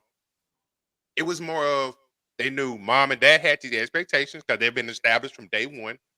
They knew that there was never a situation where dad said I can do this or mom said I can do that. They knew if one said something compared to the other, then 99.9% of the time, we're going to be a united front. And they got that consistency on a day in and day out basis to where, luckily, I had a situation to where my kids, they were self-sufficient in high school. They'd have to do a lot more. I was a badass in school. 6th grade, I'm like, I remember I did something one particular time. I got 3 licks I got 3 licks from the principal and 3 licks apiece from both the assistant principals. Then I went home and got my ass whooped. Everybody beat and I deserved it. And I deserved it because I did something that I shouldn't have done at school, and I embarrassed my family. And guess what? That was 6th grade. The next time I got in trouble again, never. College. I learned my lesson. And that's the thing right there. Like, I got tired of getting my ass in trouble. Hell yeah. We just don't want the kids to have to be their first sense of real trouble. It's from the authorities, because at that point, while they're in the cells or whatever they're at, we can't do nothing. They're gonna wish that we was yelling at them or giving them a smack on the hand. And that's why you see a lot of these kids, they be in these courtrooms and they hear their name read, what they did, and this is their sentence, and then now reality hits them in the face. Shit happened to me. That's not when it's. My mama always made sure you got A, B, and C. If you get in trouble and you did something, you in the back of a squad car going to jail because of something that you did, her words were always, "Don't waste your quarter calling me at home." And guess what? When I got in trouble in college, guess who I called when I got in trouble? You call Pop? My wife, who's my girlfriend. She like, "You want me to call your mama?" Don't call her. Don't do that. Why would you do that? Why would you ever do that? What's wrong with you? Oh man.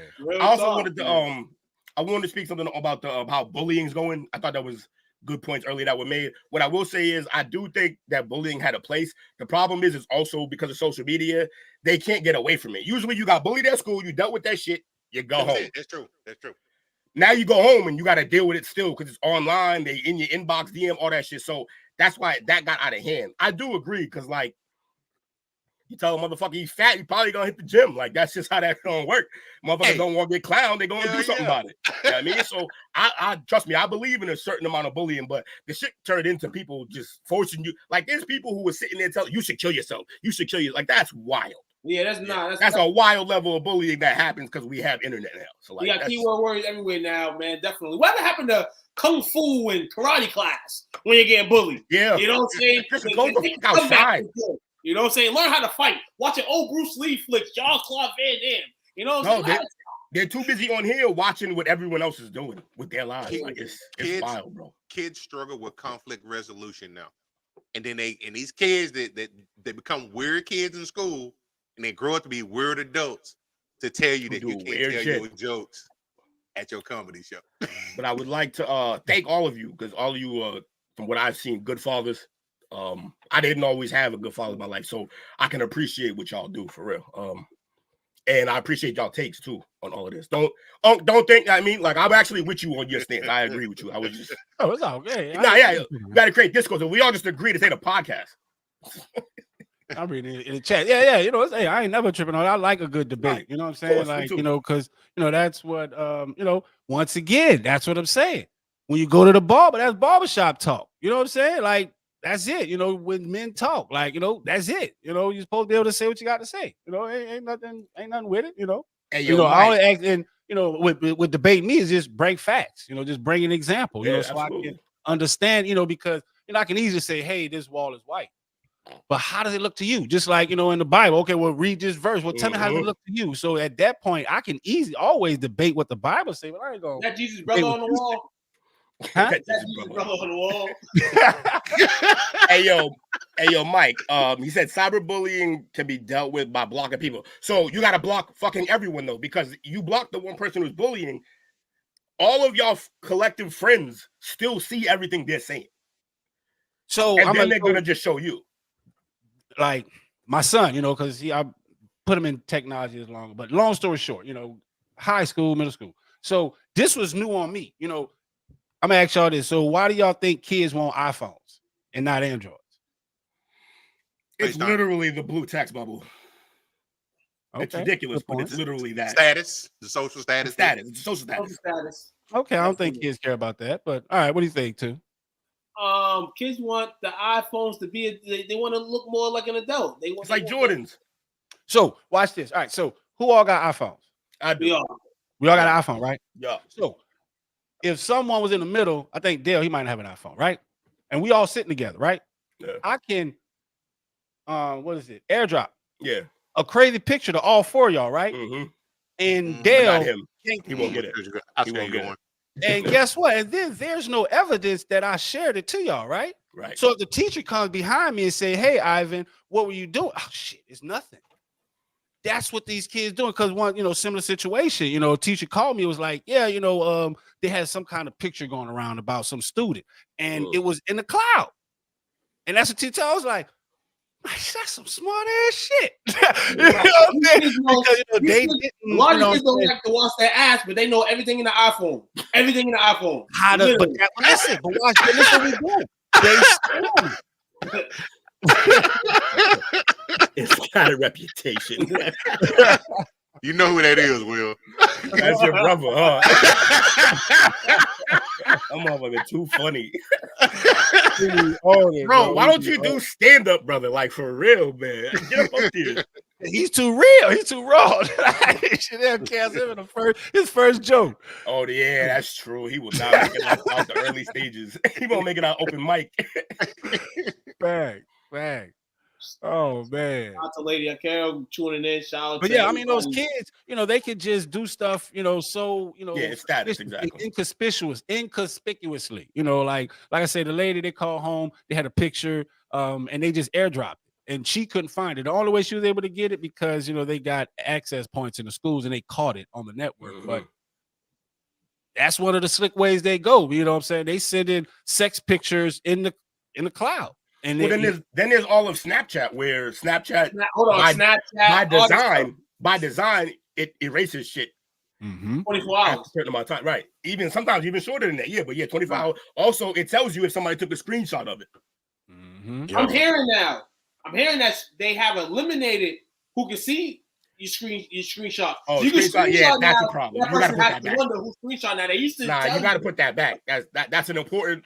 The way Snapchat is, the only way to keep it safe is that if somebody screenshotted you. Right. Yeah. The only way it's going to stay safe. And once again, so I'm gonna teach. I love it. Now class. So what we're just doing, right? We're just going back on all our points we just talked about on how we got to what killed comedy. We just talk about how social media and how, all this conspicuous stuff, what I'm saying? Because one thing I was teaching my students, just like the difference when, you do math in pencil, you do what is it? ELA, and write it in pen. Because in math, you get to erase your mistakes. But when you write something, you got to stand on it. That's why you write it in pen. Like with that, say, how is it that you can take something back? No, if I tell you, fuck you, I'm standing on it. I ain't taking it back. You know what I'm saying? Like, and to me, that's just just an example of this, hey, how we got here. Social media, all this privacy, all these sneaky links, all this sneaky stuff. That's how we got here. The world's fucked. Right. That's what I'm saying. Like, just on the motherfuckers. At the end of the day, that's the only way you can just sum it up, man. It's out of it's gonna get worse. Yeah, people are flawed. And it's crazy. I like how you prefaced when you started it. Huh? Sorry, what did you say? Finish. I like how you prefaced when you started it. You said you started by talking about 45, and I remember when they first took him off of social media, and everybody's clapping and things like that. And then what happened right after that? We got police. Farrakhan pulled all right. They started canceling everyone. Yep. Everybody. And I remember when they took him off, I looked at my wife, I go, if they can silence a sitting president, they can do anything they want. Now, you got to do a conscious effort. When you're on social media, you got to use keywords, or you got to use adjectives, or you got to use other type of words to try to get your point across. And it's like, where did the freedom of speech go? I understand there's some ramifications. You can't just say anything to anybody at any time. Like, you can't yell fire in a crowded theater for a reason. Correct. I did it before. I pulled a fire alarm. You're a menace. That's fine. but it's just to the point. Like, I'm being transparent here. There are some situations where I communicate with people, and they will put their pronouns in their signature. That's good and dandy, But guess what? My personality and me, I don't care. I like you for who you are. I don't care how you identify. All I know is my interaction with you, it either was positive or negative. I don't go up and tell you, hey, I'm Clarence, the #1 Cowboys fan. I don't care about that. And I still don't know this guy's Clarence, man. I'm thinking Coach Lee. Yo, whenever I hear it, I'm like, this guy's a gangster. His real name is Clarence. Clarence live home with both parents. But and the reason why I bring it up and I use that example is because they took that narrative and they twisted it. And they tried to equate that struggle to the civil rights struggle. And to me, that's downright disrespectful. Because they can look at all three of us and tell us we got some melanin in our skin, and they can treat us a certain way. But as far as how you identify or whatever your sexuality is, unless you tell me, I don't know. So don't do that at this service. You can see our plight before. I mean, you can see our issue. Like, you want to make an issue with us being black, you can see that before we say anything. That's not something that we can hide from you. It's not something we can hide. It is who we are. So yeah, I see the difference there. That's like everybody's perspective. It's crazy, man. It's crazy how this word is. I take class. Actually, I've been in a 9-week class in regards to certain emotional states and all that. But then I had a meeting at work with the LBGQ community. They were speaking on things. No, they were speaking on things you just said, like the identification things and like that. And basically, what I got from it was that there's a new world order in town, and basically, like, they have a agenda, and this is what they're gonna do, and they're gonna stand on business. Hey, why does it sound like you talking about ISIS or something? It did, right? No. One thing damn near by the way they act sometimes. Go back to coach. They're definitely militant. I don't really care. They're definitely militant. For the people that care, like, why the hell do you care so much? For the people that don't care, that should just be the norm. Like, I don't care. Like, it shouldn't hurt you that I don't accept you as he, his, or hers, or she's. If you're a he in my mind and I accept you as a he, you a he. Don't correct me and say, oh, well, I'm a he, she. No, you're a he to me. And if you are something else, then what it is, man. I don't care.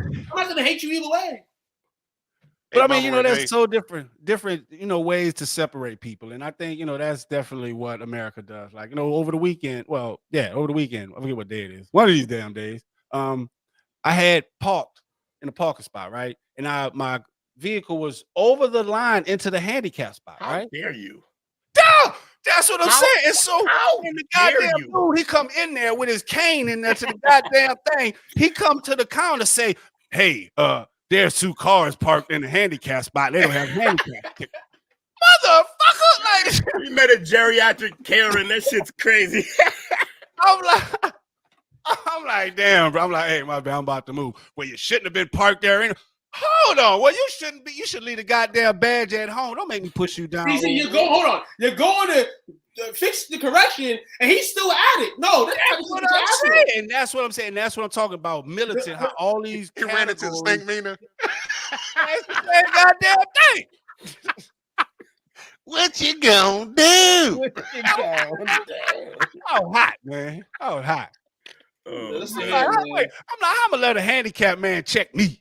What, man? Come on, man. Handicapped people must be on some liquor this week. Oh, I'm gonna be a gangster. I was downtown. I was going to work. No, I was going to work Friday. I'm walking, minding my business by myself, and all of a sudden you hear a handicap. You hear somebody say, "Oh, this is the guy that be talking to all the white. This is the nigga that be talking to all the white people." And I looked at him, and I had to ask him, like, "He's talking to you?" No, who the fuck are you talking to? He said, I'm talking to you, mind you. This dude might have been woke up. So I said, hold on. You know who this guy was talking to? He was talking to 2 white cops. I said, you talking. I said, you must be on some liquor or something. I talked to all the white people. You know, you didn't know me. I said, and you're talking to 2 white cops right now. But you call somebody racist. How the fuck does that sound, dude? And then I don't give a fuck if he's handicapped or not. He about to get these ones. I said, Matter of fact, I know. come over here and get these hands right now in front of the cops. I'm like, in front of the cops. I'm like, you can get these hands right now. The cops are like, hey man, just chill out, I said, you better chill him out. You better tell him to stop talking to me before I fuck him up in front of y'all. Like, He's about to beat Uncle Tommy's ass.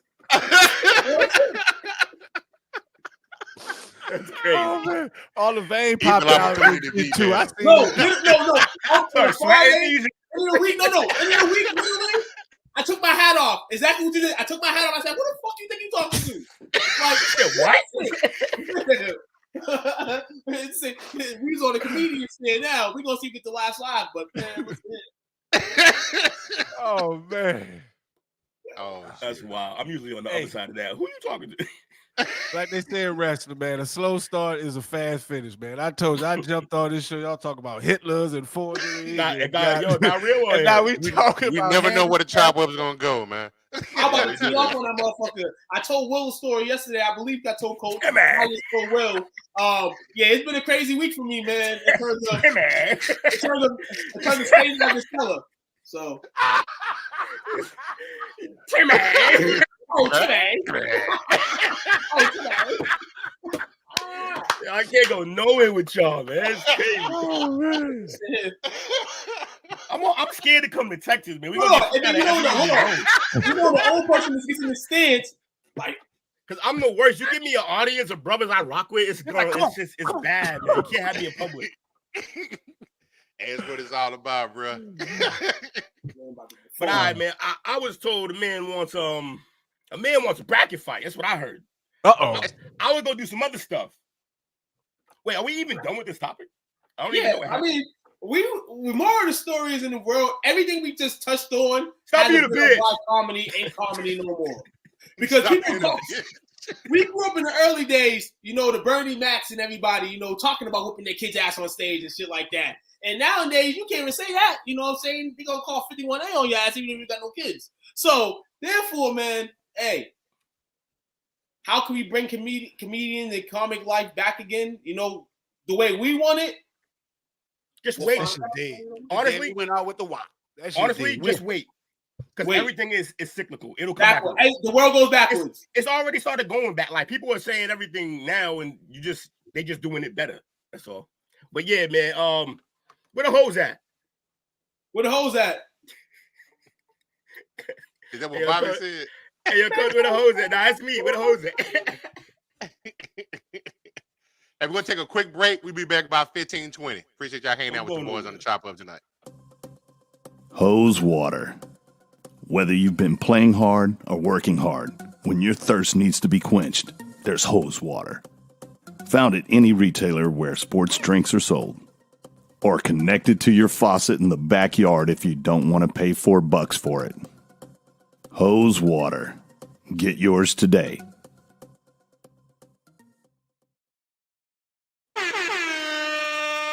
Shout out to Dale, man. It never gets old, bro. I'm about to give me a supply hose water tomorrow. What y'all gonna do if I show up with a bottle of hose water? Where'd he get it? Where'd he get it? It's time for our favorite time of the week. It's time for the bracket fight. Bracket fight. Let's not gonna drop this. All right. So keep it on brand for what we were doing today. Let's get these comedians up here, man. I'm already seeing a blatant lack of melanin, but I see a few, so we okay. Let's go. We got Louis C.K. versus Norm Macdonald. Who y'all got? I'm gonna go Norm. I don't know, man. One of them. Louis is hilarious. Louis is the jerk off guy. Well, man, Norm's a legend, though. This is a really hard first matchup, honestly. What the crowd say? What the viewers saying, man? Yeah, I want to see what they say. Got my man B saying Norm. The bracket looks too white, Will. I agree. I ain't making. I agree. Too much salt, not a lot of pepper. Yeah, he's not wrong. Got 2 for Norm. 2 for Norm. Give a shout out to my guy Tim, man. We got 3 for Norm. Podcast. That's the Fully Focused? What's his name? Fully Focused. That's who? That's Tim. Oh, what's up, Tim? Appreciate Shout you. out to you, Tim. He's a mass native, Hanging man. out with us. He must have been real confused when we were like, Timmy. When we were screaming out Timmy, he must have been like, oh, they really like me. It looked like it's unanimous for Norm. Yeah, Norm got the dub. That's crazy. All right, we got Jim. What's his name? Fucking. How did I forget his name? Jim. He's from Australia. I don't know him, but I know Bobcat. That's Bobcat? Isn't that Bobcat? That's. That looked like the dude off the Goonies. That one who played. Yeah, he does. Jesse's gonna know both of these. I forgot. It's my fault. Sam Kinison. Yeah, Sam Yeah, my Kinison bad. is one, and the other There you one go. is Jim Jeffries is the other one. Jim Jeffries or Sam Kinison. I don't know. Now, what they got? Sam. Yo, Kinison. this dude Sam used to be a pastor, Really? and then he became a comedian after a head injury. What? That sounds like it's like a punchline in itself. It- I'm gonna go Samuel Jackson. Sam Kinison. All right, so I got 2 for Sam, 1 for Jim. The guy from the Goonies. Was a lady. You know what I'm talking about. See, that's my guy, man. All right, we go with Sam. Oh shit. We got Jim Gaffigan and Stephen Wright. Boston representative. He got the B hat in it. Who y'all got? If y'all don't know any of these, y'all gotta watch more comedy. I know it's Bro, this I know is it's all been real, Comedy Central. I know it's been real pale, but All Boston. right. We're going with we're going with right over Gaffigan. That's some Boston love right there. Right. Beantown. Wow, all right, representing the bean. I can dig it. This is Yeah. easy. We're not even gonna do this. Goodbye. The chick. She's terrible. That's why she's not. It's not even that, but also Bill I don't Burr even know who knows she great. is. Lewis Black. Oh, you said you want to know who Why she the is? guy on the right kind of look like Barack? I know, Hey, right? Tom. That's White Barack. Ain't that Yeah, a I guy still with the have crazy no clue. voice? Yeah, he got that. voice. Gilbert Godfrey. Yeah, it's Gilbert. Who was this person on the other side? Barack. Racism, right here. Look at that racism. Nah, he's talking about Lewis Black. I'm gonna go with Lewis Black too. What y'all got? I go with Black as well. Ooh, Got one for Scotty Gilbert. picked. Ooh, another That's Gilbert. Tied up. I'm gonna go Gilbert. Funny ass face. 3 Gilberts. 3 Gilberts, 2 Lewis Black. What y'all got? And another Wow. Gilbert coming Another in. Gilbert. Oh, Who Gilbert is won. Gilbert? Wow, Gilbert Gilbert? Godfrey. The one that look like Barack, so he won. Yeah, the one. Hey, Ooh. look, Oh, now this this is- say, now It's I know hard, he but man, he going up against a GOAT though, man. This Wait, is terrible wait. matchup. This should not be a that first don't round even matchup. look like that's Martin Lawrence, right? Yeah, it's It's Martin. Martin and George But he's Carlin. going against one of the GOATs, though. It's Who crazy. is that? That's That's George dude from Carlin. Chi and Chong. No, but he could Who be. is it? It's George Carlin. I know the George- black guy. It's George Carlin? As far as the comedy back in the day, it's Richard It's Pryor and Carlin. George Carlin. Nigga. Yeah. Did he play on the Two movie? Godfathers, basically. I feel like this is a spelling bee. Can you use his name in a sentence? What is it he derived from? Like, What? I'm gonna go Carlin. I'm gonna go Carlin on this one, man. No disrespect to Martin, but that's disrespect. No, it's not. In a sentence. It's not Nah, disrespect. it's not. He's one of the greatest of all I'm time. thinking over He's in literally the stand-up lane. I'm gonna take him over Martin. Shows and all that extra stuff. Oh, yeah. movies, It's Martin. nobody more. But we talk I about don't know this stand-up. guy, Martin, last time It's I a checked, stand-up. was stand-up. His Why is observation Martin- comedy is Martin- second to none. Looks so dressed up, and this guy looking like a hippie. Was he a hippie? He is a hippie. Very He much is. a hippie. Yep. Bro, I'm still going with Martin, man. Even though he looked like Carlton Banks on this picture, you know what I'm saying? Like, You know what? You know why I'm gonna take Carlin? Because he went through the struggle for everybody else. He was getting arrested at times for shit he was saying. He was like, he you down with clearly the ain't hear road. Martin's run tell that. My man Martin put on the dress. Stop playing. Y'all took All right. my only person out. Now I don't know anyone else. Nah, Dave's in here. He'll be in here. Adam Dave's Sandler. gonna be in here. Eddie's over here. Yeah, we gonna know people. I don't even know who this is, but Daniel Tosh is hilarious. Wait, the guy on the right. I think That's I've Gary seen his Shandling. face. That's Gary Sandler. Sandler. I'm going Yeah. Tosh Point. Like Tosh is way. He's too funny. He's a genius. Who is that? You ain't never What? seen Tosh Point? No. I don't That's see okay. this guy. He looked like he worked for Apple or something. Like, You're right. He He look does like look like he a works at Apple. I'm not. Yeah. That's actually. Doc Cornell's funny as hell. He's funny as shit. What a man. familiarity. The more I hang out with you guys, the more I see is more the life that I've missed out on. Like I'm glad you said it QVC that way. Dale. Now we got Comedy Central. When that comment started, they could Did have you went say anywhere. THC Dale? THC Dale. What are you talking about? Yo, honestly, he'd wear that as a badge of honor at this point. Like he we got what was his name that everybody hates him now? This is Ricky Gervais. And this is another guy from Boston that everybody hates now. I forgot his name. He was doing movies and shit too. Mike's kind of disappointed. Oh, it's Dane Cook. Yo, Mike, how you hype for Cook? Dane Cook? Yeah, it's Dane Cook. You hype for Dane? Yeah, he don't never have a goatee before this. Oh wow. I'm going Ricky Gervais. I don't know about y'all. Dane Cook. I'm gonna go Dane. I'm gonna go Dane. I'm gonna go my man. I'm gonna go Dane, baby. I'm citywide tonight, baby. You representing the city. Yo, Dane. So basically, Dane got hated on like Nickelback for no reason, and everybody just that was it. Over and done with that fast. It's like how everybody in the black community for some reason just thinks that Chris Rock sucks now. Yeah, like and suddenly retroactively he was never funny. I don't understand how that happened. I don't think he's funny anymore. I know there's only one Chris Rock supporter that I know. Yeah, Josh. The only one. That's his right-hand man. Like, at this point, it's like, Josh, you don't need to be cool with Chris Rock to join the party. Chris Rock got like the best friend in the world he doesn't even know about in Josh. It's crazy. Josh would give that man a kidney. Okay. The crowd said that like wicked. Oh, wow. Don't you do it. Martin versus Pryor. Easy money. Pryor. It gotta be Pryor. It's Pryor. Come on, Steve Martin. Stop playing. Pryor. He's a traitor. But I mean, those two are like pretty much the same. Oh, I mean, yeah, except one's a lot better. Yeah. Don't get me wrong, they have a similar approach, but yeah, that's what I'm saying. Like their style of comedy is the same, but and also they also both did the movies at the same time. Like, yeah, they right. That's what I'm saying. Like they had the same type of career. So we got Billy Crystal versus Dave. This should be easy money.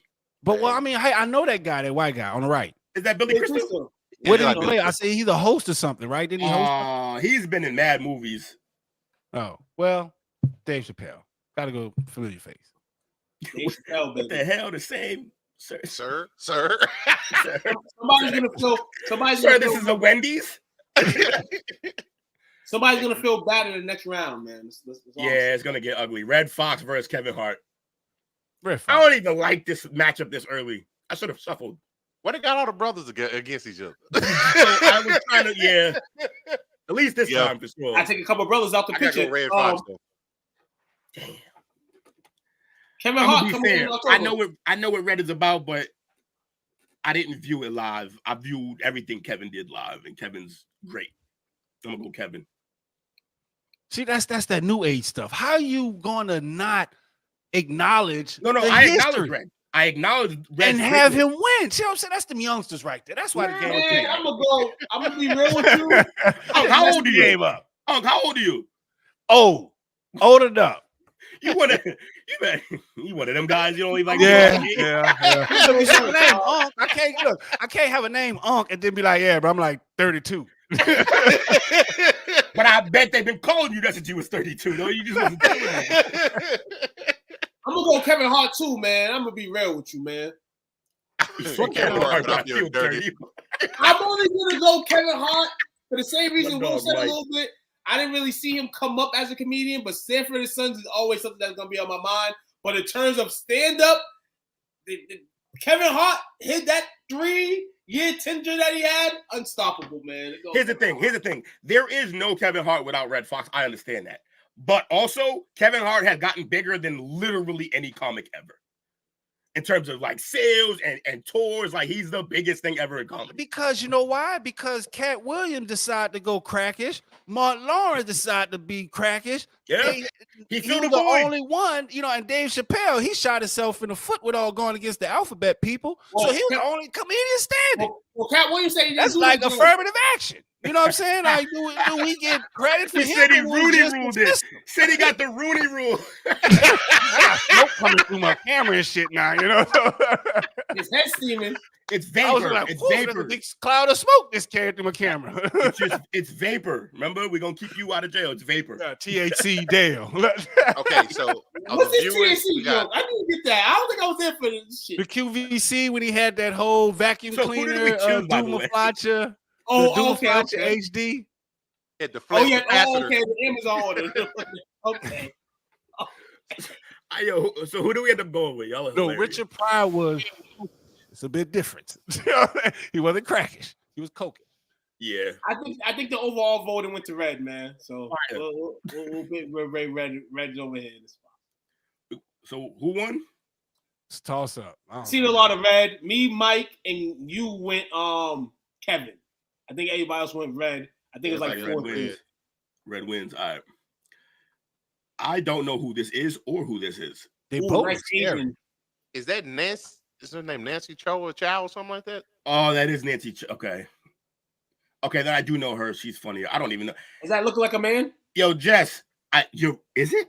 Hey, Does that look listen, like a y'all been doing violence. You're not supposed to say that on air. Say what? It's how you. How you said that? You looking like a man? You looking like a man? Isn't this one of the guys from Oh, Monty Monty Python? Python. Yeah, that's what he said. Yeah. Billy Connolly. Scottish legend. Oh, so he's picking Billy because he's a Scottish guy. Oh, that's not her, yo. All right. All right, so Yeah, thank you. It's Yeah. not her. Yeah. I'm gonna go Billy. The alphabet coming for you now. he said Abjabet, though. That's great. I don't even know. All right, who we going with? We just gonna go with the. We gonna go Conley, man. I thought that was the girl from Mad TV, but it's not her. I can't vote for. All right, we'll go with the Scotty. Joan Rivers. And I know Joan. She had a talk show. that's Hicks, right? That's Who? Bill Hicks, I think. Oh, I wouldn't know. Billy. I mean, Hicks is a legend, but another one that I really didn't dive into. I'm gonna go Joan Rivers on this one. I'm gonna keep it real with you. I just rock with Joan because she's still around. That looked like a woman. The man woman wasn't even Asian. She was white. Probably. No, she was like white or like Spanish or something, Italian or something. Yeah. Joan to her last day, she was talking shit. Joan, of course. She I was. am that. Hicks is a beast, though, but I rock with Joan. That is That's Raymond. What you call it? The guy. Yeah, everybody loves Raymond. Okay. Oh, Okay. that's Yes, Raymond? that I'm is talking about And Ventriloquist. this is Jeff Dunham. Yeah. I'm going with Raymond. Dunham's crazy with this ventriloquism, though. But wait, so that was everybody. Wait, loves Raymond? Yeah, Ray That Ramon. show? Ray Ramon, yeah. He wrote that whole show while also being a stand-up comedian. Oh, I Just- didn't know that. But just I like, didn't watch that either. Just like I didn't watch Friends. I didn't watch. I Oh, watched Red. Cheers. You ain't missed much with Friends. Cheers is that's the joint. That's boss. I gotta go with the ventriloquist, man. Like, Friends with a number living single, man. Yeah, but watered down. Jesse says both of these dudes suck. I agree, Jesse. Watered down and whitened up. Hey, Ray Romano does not suck. But We got 2 for Ray. I mean, it was 2 on for the Ray. WB, maybe. 3. 3 for Ray. All right, Ray it is. Now we got my man Ron White and Seinfeld. I'm going Ron White. Fuck Seinfeld. Give me Seinfeld. Seinfeld. That one because I know him. I don't even know his name. I don't even know what he made. But I like Seinfeld. that dry Man, humor. Ron White, man. I like the dry humor too, but I kind I of feel watched like him a little Seinfeld's bit, overrated. Will. Fuck Seinfeld. Jesse gonna be mad I said fuck Seinfeld. Okay. Fuck It's 3. Seinfeld. It's 3-2 Seinfeld. So we He wasn't split really on. funny on the show. We split Tater between us. salad. Yeah, tater salad is fucking hilarious. Okay. It's Miss 3-3. Marino. Miss Marino, tater salad is that shit. He said, I'm French fried potatoes. He said, here's my son, tater salad. Oh, no, he said, I'm tater. He said, here's my son, tater tot. Ron's good, but he got sober, so fuck it. Oh, he's still killing them. my man, the drunk DJ, man. Shout out to Tim, man. And this is my my son, God, tater tot. Oh, that's wild. All right, what was I didn't even see what Hey, yo, Tim, man, let's It's the 3-3. news know in the next podcast. Come on, man. 3-3 with 3-3 right now. our votes already in. Yeah, including us. It's 2 to us, and it's Uh-oh, 1-1. Seinfeld. Oh, Seinfeld. Seinfeld. Seinfeld just came in. Shout out to Leaga, man. Okay, we got Fluffy and we got David Tell. I will Wait, not that's pick George. Fluffy, What you call it, man. guy? Fluffy. Fluffy. That's I like Mexican Fluffy, George. man. What you call it? I Huh? fucks with Oh Fluffy. no, that's not Lopez. that That's Lopez? Iglesias. Fuck, I'm dying over here. I'm struggling. Yeah, So, that's yeah. Iglesias. I'm I'm going to Tell all day. Tell is a real comment. Actually, Iglesias too, but I bet. oh yeah, we gotta come. We gotta You come live by. tomorrow night. All right, we got you. We gonna show you some love. What time man. tomorrow? Y'all really going Fluffy out here? That's crazy. I All think this you go like Fluffy love. 7:30. I don't like homie's demeanor right now. You know what I'm saying? Like that pose is really not what that is. I gotta go with Fluffy just on. Low key, David Tell is one of the greatest comments ever, but I'll give y'all Fluffy. Y'all voted for it. What we got in the tail? All right, so now we still on this side. We got guy against the Goonie Man. Yeah, He's still Goonie playing Man. on Goonies. I don't know who that is. we got So Sam Norm Kenneth. against Sam. Yeah, Norm against Sam. Give me Norm. Yeah, I'm gonna go Norm as well.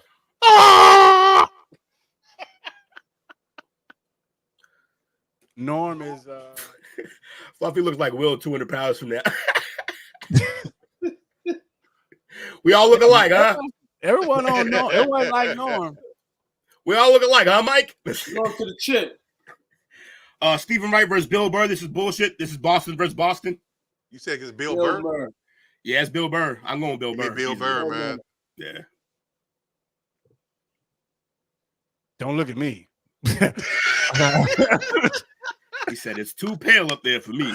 I have no nothing. All right, Everybody I'm going going Burr, man. Yeah, Sweet. Burr is what it is. Carlin. Oh, Carlin. I swear that guy looks like Barack, man, on the left. Jesus got a brother, Barack got a brother. Yo, you know what's funny? He kind of like Barack, and also they're both known for their very distinctive voice, but in completely different ways. That would make sense.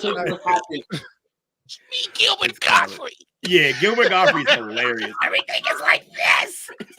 It's crazy. Damn you, Josh. And Ricky Gervais. Damn it, Bobby. Basically. Damn it. I swear this guy looked like he did a TED talk on the left, man. Like on the left. So actually, it's funny you said that because that was during the Oscars and he roasted everyone. Like he went even as far as to be like, "Oh yeah, they all traffic children." Like he was just calling dudes out. It was unbelievable, yo. He's like, "I don't give a shit. They're not gonna bring me back. I just won't come back next year." Mickey, give me Ricky. Yeah, Ricky all day. Tosh is a G though. Hey, look at that. Can't you see where he got his stuff from holding the mic similar? Hey, you know, I gotta go with the great man Pryor. Gotta go with it. I got his whole stand up in my head. You going with Richard? All right, good. You better pick Richard after that shit earlier. I mean, I was waiting for one of these. You know I'm rocking with. Okay, so we got 2 for Pryor, 1 for Chappelle. Oh, 2-2 now. This is crazy. Yo, I'm surprised too. Mike went with Chappelle. See the ... is because he's really questioning that pick right there. He don't really believe it. I'm gonna go Dave Chappelle. We're with the play-by-play. Oh, I know my guy. Like, he don't believe what he just said. That's why it was hard for him. I'm gonna go Dave Chappelle. Maybe F this round. All right, so we got what 3? Oh, so we got 3 Chappelle. 4 Chappelle now. 4 Chappelle. I hate this round more than I hate refs. Yo, so y'all can laugh at that, and I appreciate it, but y'all don't really understand how serious of a comment that is. Like, I've known this man just chatting online for 10 years. Not a single day goes by where he doesn't take a shot at a ref. In the offseason. That's his stick. No, he hates refs more than anything else. It's literally his personality. He hates the police, man. This shit says it on his ID. 5'9", 210, hates refs.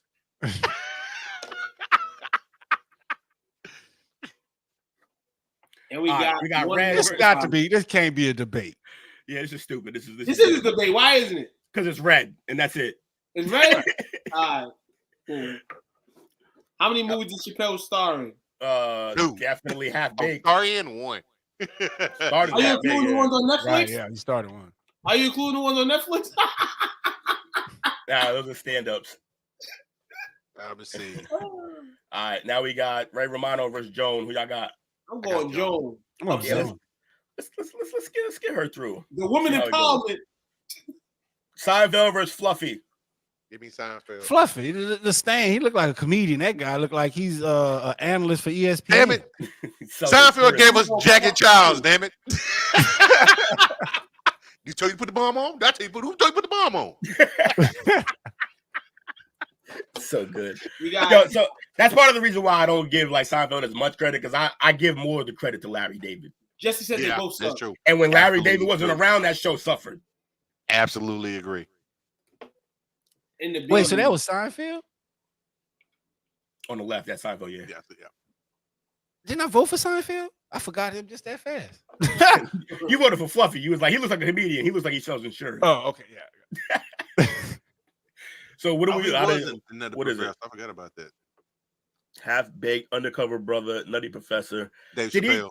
But he didn't really star in those. He didn't star in it. Different. Yeah, he appeared. He appeared for sure. He also appeared in one of the Bad Boys, correct? Bad Boys? He was like, when he did the fucking Oh, I rip your nuts off. Show them to you. That's my dog. What did the people pick? I think we had two. The last one was I Cake Man. think Fluffy got it. No, we had a tie. His eye answered. Yeah. All right, Norm or Bill Burr? I'm going Bill Burr. I love you, Norm. You gave me a lot of great laughs, man. I gotta go with Rest Bill in Burr. peace, brother. I'm still going Norm, baby. Listen here. He never put the bomb on. His mother was a mutter. He came to me too. His mother was a mutter. Y'all ever seen the Orville? It's a stupid space show, but the dude Norm does a voiceover for some slime. I was watching that shit last night. We got two for we got Norm. three for Norm. Wait, are you serious? Oh wait, Norm was on Saturday Night Live. Yeah, I know Saturday Night Live, so I think I did Norm. Yeah, your brother is tripping. Hold on, so Norm won this? Yes. That's pathetic. Really? Carlin versus Gervais. Yeah, no one did. He didn't tell people. I gotta go with the hippie. Yeah, hippie it out. Chappelle and Red. Somebody strategically set this up this way. I'm not happy about it. I mean, if Chappelle went over Pryor, he got to go over Red too. Send that line me packing. Talking about Gervais. Who y'all got, Red or Chappelle? I'm going Chappelle. That's all you got to Back in my days growing up, I used to watch Mama's Family, All in the Family, the Jeffersons, and Red Fox after that. I got Chappelle, and a Red. What y'all got, fellas? How Chappelle now eliminated he has. He turned on Chappelle with all that woke stuff. Yeah, I kind of shied away with all from the woke stuff. Going against the Alphabet team? Yeah, he turned on him. But he was valid. Like he pointed out. They laughed at the bad jokes really, really hard. Right.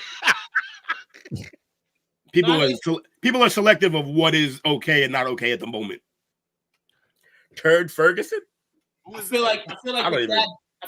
Oh, Turd Ferguson, man. I just feel like he had to pay some debts back to the government, as that's saying. We say we know we can't get canceled or any of that stuff, but for a moment, you know what I'm saying, it was a lot of flack.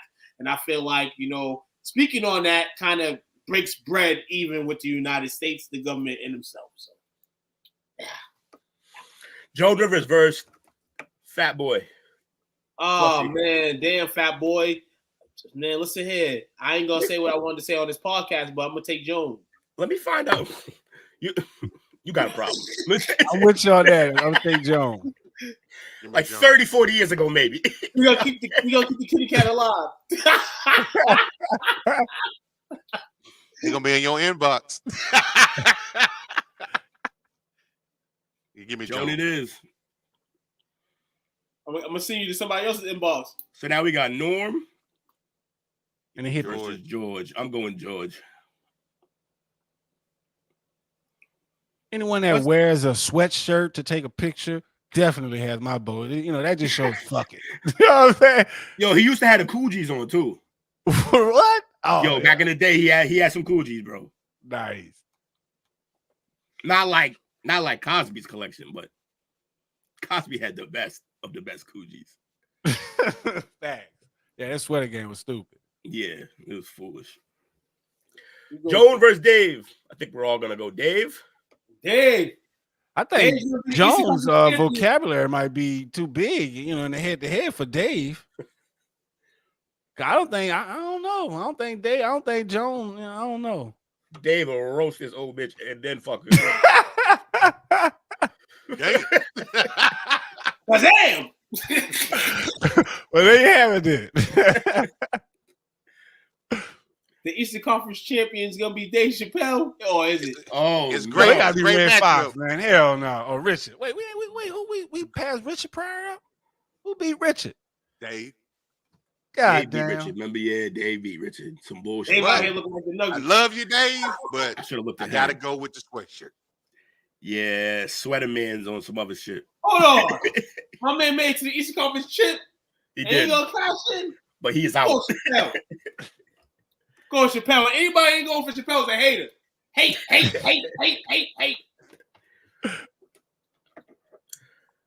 The Black White Supremacist is still the most brilliant skit ever created. Facts, Bobby. That was funny shit. He said, Bobby repeated what you said. He would roast that old shit.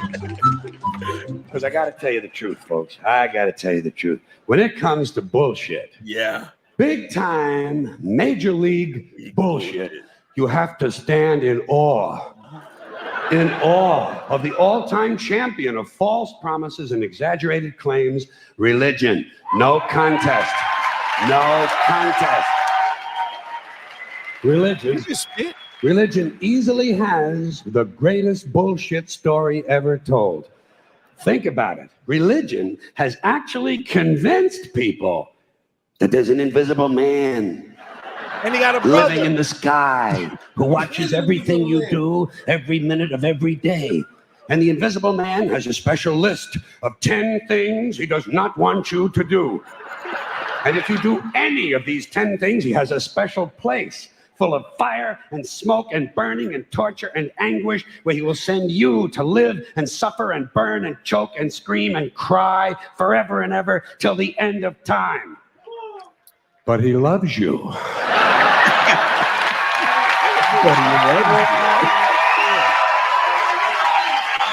loves you. Facts. He loves you and he needs money. He always needs money. He's all powerful, all perfect, all knowing, and all wise. Somehow, just can't handle money. Religion takes in billions of dollars. They pay no taxes, and they always need a little more. Now, you talk about a good bullshit story. Holy shit. Yeah. That's why he's the GOAT, y'all. You know what makes that real so funny? Y'all don't know. My childhood pastor just got popped for the feds. That's the universe talking. Oh, bro, so it's like, God damn. It be the pastors talking about sinners, and then they go home to the second wife. They go home with to the mad bird, cause. And then make sure you send that offering basket. Yeah. Not once, not twice, but 3 times. And you don't never put nothing in that motherfucker yourself. Shit's crazy. Man. But yeah, man, it's Carlin. Carlin won, right? I didn't see who picked. Carlin. Yeah, by the fan voting, Dave did not get the win tonight. It's rigged. Wait, who's this new guy? Wait, where did this guy come in from? This black guy with the hat. He like Johnny Gill. Okay, first of all, he one of the greats. Andy from Boston. He one of the greats. That's my man. He's so great. I forgot his name. And he Lenny Bruce on the left. And what the fuck? I thought that was who's that blue suede shoes guy? Elvis. I thought that was Elvis. Patrice O'Neal. That's right. My name's Oh, that's Patrice Terrible O'Neal? today. Yeah, Okay. Patrice O'Neal. He died. Rest in peace. Yep. Actually, they both dead, but Rest in peace, both of them. so this is tough, man. Y'all could pick, man. I'm gonna go with Patrice, but Lenny Bruce is the godfather of stand-up. I don't know now one of them. Yeah, Lenny Bruce. We wouldn't even have stand-up if it wasn't for Lenny Bruce. At least not yet. Mama looking at me right now, man. She said take Lenny. Take Who is who? Lenny? Lenny Bruce. That's the guy on the left? White guy? Okay. Yeah. Who is this guy? Like, so he's from Boston wearing his hat. Yeah, he a big motherfucker too. Huge. He's from Malden. What's his name? Nah, he's from Roxbury. Yeah. He from the Berry. I'm about to go check him up, man. He on Netflix because I seen in the comments they talking about Netflix is bigger than Going which HBO. direction? Going which direction, Tim? Stop fucking with you, Tim. Where Tim at? Where He's he's South in the Berry? Boston. He's Oh, South Boston. Yeah, not too far. He's right. He's right. I was going the other way. You gotta. I'm gonna go with Lenny Bruce. I mean, I'm gonna go with Patrice. I don't know. We got Patrice. Make it play High Park. Father shot of Oh, insulin shot for of Patrice. Yeah, he did a roast one day and everybody just made fucking diabetes jokes about him. He got up there, he was like, y'all motherfuckers praying on my death out here. He was Tig Notaro, I don't know who this is. Jesse needs help. Look like two dudes. Yeah, Tig Notaro is part of the Alphabet crew. One is Caitlyn Jenner and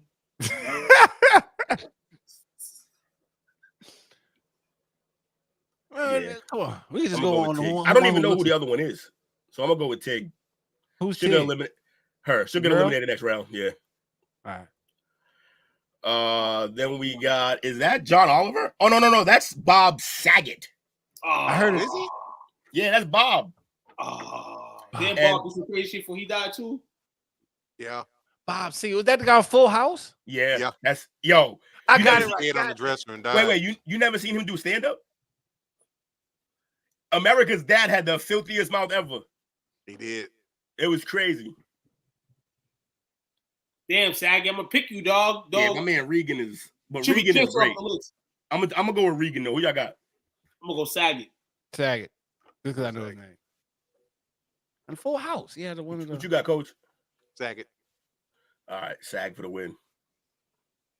Brian's a beast, though. I don't know who this is, and this is Dana Carvey, I believe. Is that Gallagher? Oh, it is. He had a hammer and everything. That is Gallagher. Fucking up watermelons across Got America. Frank Gallagher. Like Gallagher Hall? I wish it was Frank Gallagher. Frank Gallagher's definitely funnier. Listen here, Coach. I might have a new one. Have you ever seen Shameless? He had to have. Shane. Yes. Yeah, Shameless is dope. He said, we got a Gallagher vote. We got a. All right, we'll go Gallagher. Gallagher versus Dana McCarvey. Yeah, it's Gallagher. Gallagher's the only vote. We're going. He's unique. He is. Oh, this is the dude who ratted out Cosby. That's Burst, right? Yeah, Hannibal Buress. Burst. Yep. The first And- live comedian I've ever seen. Never even heard Sarah of him. Silverman. Wait, he ratted. Yeah. Not rat. I mean, He's he the one that's talking basically- about Bill. The whole He was pill like, y'all- thing. yeah, he was like, y'all be talking about Bill like he's like a good dude. He been raping people. Wow. Years ago. I'm gonna go Hannibal. I gotta go with Hannibal too. I'm gonna go with the rat. Sarah used to be Oh, I fun. can't go with no rat, man. I'm too going woke with for the me chick, now. man. Hey man, Just want to go on Rat- record to say that. look, ratting ain't ratting when it's rape. Come on now, we can't be just like, we're not doing that. Still a rat. Somebody rape me, you niggas better tell. Like what the fuck. I'll keep my mouth shut. Motherfuckers better tell. Which is my name. Eh? Jay Leno versus Eddie. Oh shit! This Yeah, is it's like Eddie. fucking. Leno's a Give me dog, Eddie. but it's Eddie. Yeah. Stand up. This Eddie. is like getting food, paying full money for your food, or having EBT to pay for your food. I'm I'll still go- I'm a little salty on Eddie because his brother went to Grambling and performed and he cussed us out. You know, he cussed everybody out. So Well, Charlie? Yeah. Charlie Yeah. It's funny. Well, I was fucking up then. Is that Roseanne? Jeff Foxworthy? And Foxworthy, yeah. Both of these are marks. They both marks. I'm gonna go Look at this Roseanne. dude mustache. I can't It's, do. it's yeah, that's a porn stash. That's I'm a gonna go 70s. Roseanne. That's a 70s porn stash. That's terrible. Right. That's terrible. You do not open the door if that guy's knocking. Yo, you know who had that much? That's Ravishing Rick Rude's mustache. Yes, Ravishing Rick Rude. Wait, that's Roseanne Barr? Yeah. Oh shit! I used to watch Roseanne Barr. I used to watch that. Roseanne Barr for the win. Got kicked off her own show. Roseanne Barr, the subject that first got me and Unc to go at it. We got I forget his name, but we got Chris Rock and Patton Oswalt. And it's like the Dallas Cowboys. I mean, the Dallas Cowboys. I go against any team against them. That's how it is with Chris Rock. I go against anybody against. You don't like Chris Rock because he got slapped? Yes. I knew that was going to be wild. Yes. Hey, I stopped. What are you supposed to do? Slap his ass back. You can't even reach his face. Do anything besides. He gotta jump and swing up to hit him in the knees. Yeah. Nah, Chris was slap his ass back, dog. Will swung from his ankles. Hey, listen. The way us dark-skinned brothers are struggling with these light-skinned brothers, he should have did something, man. You know what I'm saying? Yeah. I have to say, though. Hold on. You putting Will in the light-skinned combo now? Yeah, Will's light-skinned. Y'all gotta stop. Jada was doing arguments in front of him, and he light-skinned. Yo, first Drake took a hit today. Now we doing this. Nah, they saying that. Some people are saying that Drake actually did take a hit. Light-skinned kid hit, just tell me. I'll leave. They said Drake's still up. I know where the door is at. The homies are saying that Drake's still up despite Kendrick's diss today. Yeah, nah, Drake's like Chappelle. He can't be defeated because he got too much power. He got his drinking nights. It's because the people who judge a battle, aren't the people who buy his albums. So he can't lose. Like, Drake, he got bigger resources. He's on a whole nother level. You know what I'm saying? So of course he's gonna be able to do more things than what these guys can. Because I'm saying that to say, when this guy had Tupac rapping in AI, wild. No, that's ingenious. He basically just threw a million at a fucking diss track. That's wild. That's what I'm saying. Come on, man. The creativity that ain't nobody doing. Crazy. And this is. I mean, is it disrespectful? No. You know what I'm saying? I think he had a purpose of doing it, but I mean, ultimately, you can't do the shit he's doing, man.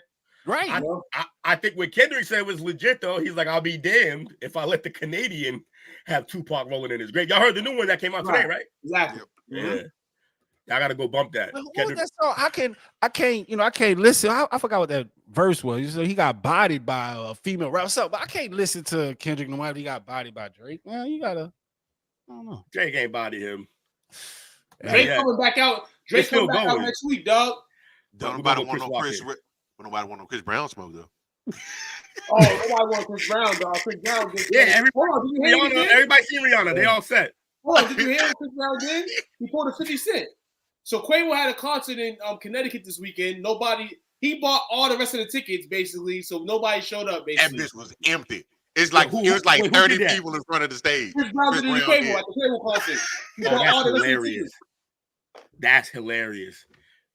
Like that's one of them rap moves where you got enough money that you could buy out somebody's show and make nobody there. That's crazy. Yep. Yeah, man. We got Bob Newhart, Bill Bob Maher. Newhart, and what's his name? He look like Lloyd. That dude on the left does not look funny. I gotta go with the right. I've seen he played in iRobot or some shit like that. The dude on the left looked like Matlock.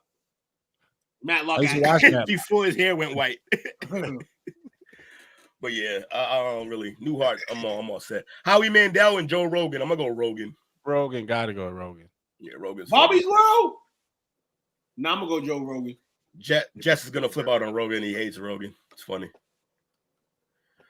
Oh shit, we got on the right. I know his face. Yeah, Rodney Dangerfield. Is that Dangerfield? Oh, is that Hedberg? That's Hedberg. Yeah, that's Mitch. I gotta go Mitch, man. Yeah, Mitch is wild. So here's the thing.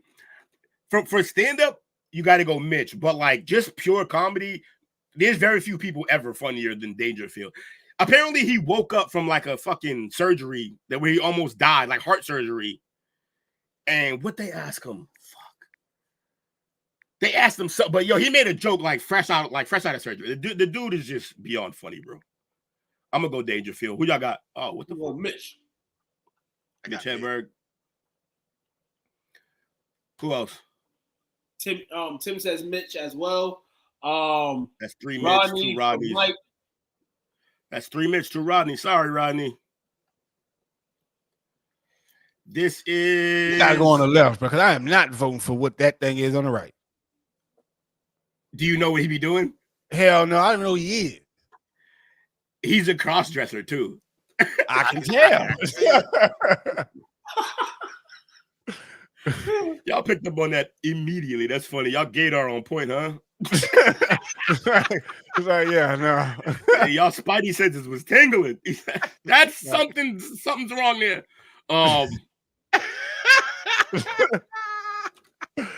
It was definitely heightened, man. Yeah. You know, like I forget his name. He's an Italian dude. He's out right now. Somebody help me. Sebastian Maniscalco. That's what it is. All right, Sebastian. I hit a radar. I heard you. That's sonar, sir, not radar. Oh, you right. Sonar. Hey, that's his fault. He got it wrong. Robin Williams verse. It doesn't matter. It's Robin Williams. I gotta go Robin Williams. I know that. Is that Don Wrinkles? I showed the kid. Rickles. But I gotta go McGowan. Oh, so now we got what's his name? Dice Clay, Andrew Dice Clay. Dice Clay. He could not perform today. Yo, but he still does the same way too. Good he still. It's crazy. He's still. You know what it is? He's basically grandfathered in. They basically are like, yo, we know this is been your act. You've been doing this. Go ahead, just stay racist and sexist. It's more sexist than anything. Dice Clay might win this Western Conference. Yeah, I got Dice Clay for sure. He's a favorite so far. He's a favorite. Plus, he's the last mother goose. Yeah. He's the last of a dying breed of people who actually do like a character. They don't do that really anymore. Oh man, it's some bullshit. Wanda versus Bernie. It's Bernie easily. We going Wanda. I love you, Wanda. I gotta go with Bernie. Oh, hell no. Yeah. We I ain't scared of you, motherfuckers. Hey. Oh God. Oh, my man Sinbad. My man Sinbad in the building. Against Tim Allen. Damn. Sinbad did his thing back in the day. He did. I'm gonna go red hair, and he was weird, man. They're both not funny to me. I'll go with the white guy. Sinbad was weird. Exactly, fam. I ain't scared of you, motherfucker. He went crazy. Tim Allen, I'm gonna go Sinbad. No, just for some representation. Just to hold a light-skinned brother down. 2-2 Sinbad. 2-2-2. It's 2-2 out here. Patrice versus Tig. I'm gonna go Patrice. Patrice.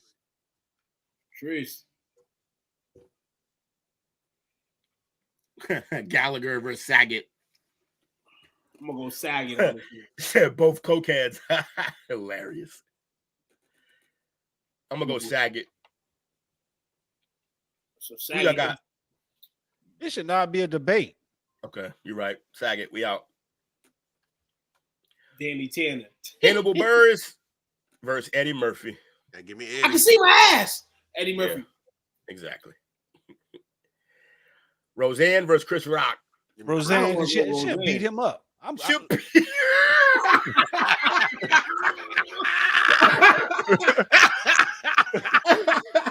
Everybody hates Chris. Yo, my man was a prophet. He knew ahead of time. Holy shit. I gotta pick Roseanne now because that's the best case I've ever heard. Yeah, she'll beat him up. Yeah, you're right. Oh no. I'm going Joe Rogan. Chop Up's hilarious tonight, man. You gonna go Rogan? That shit's funny. Yeah, I'm going Rogan. Rogue by association. Just because Ice Cube called out Bill Maher, I gotta go with Rogan. Yeah, Bill Maher's kind of a dickhead. He is. Ice Cube said, I knew you was gonna fuck up. Yeah. Ice Cube's the GOAT. I feel like the streets don't even deserve Ice Cube or 50. Give me Mitch.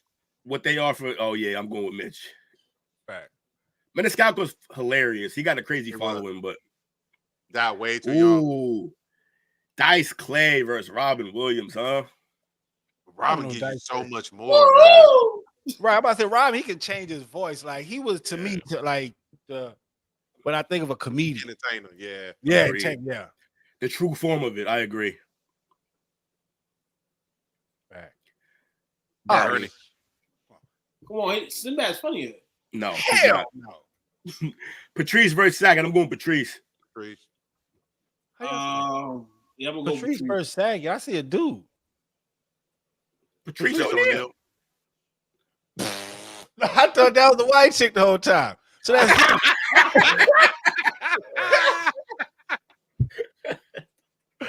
oh man.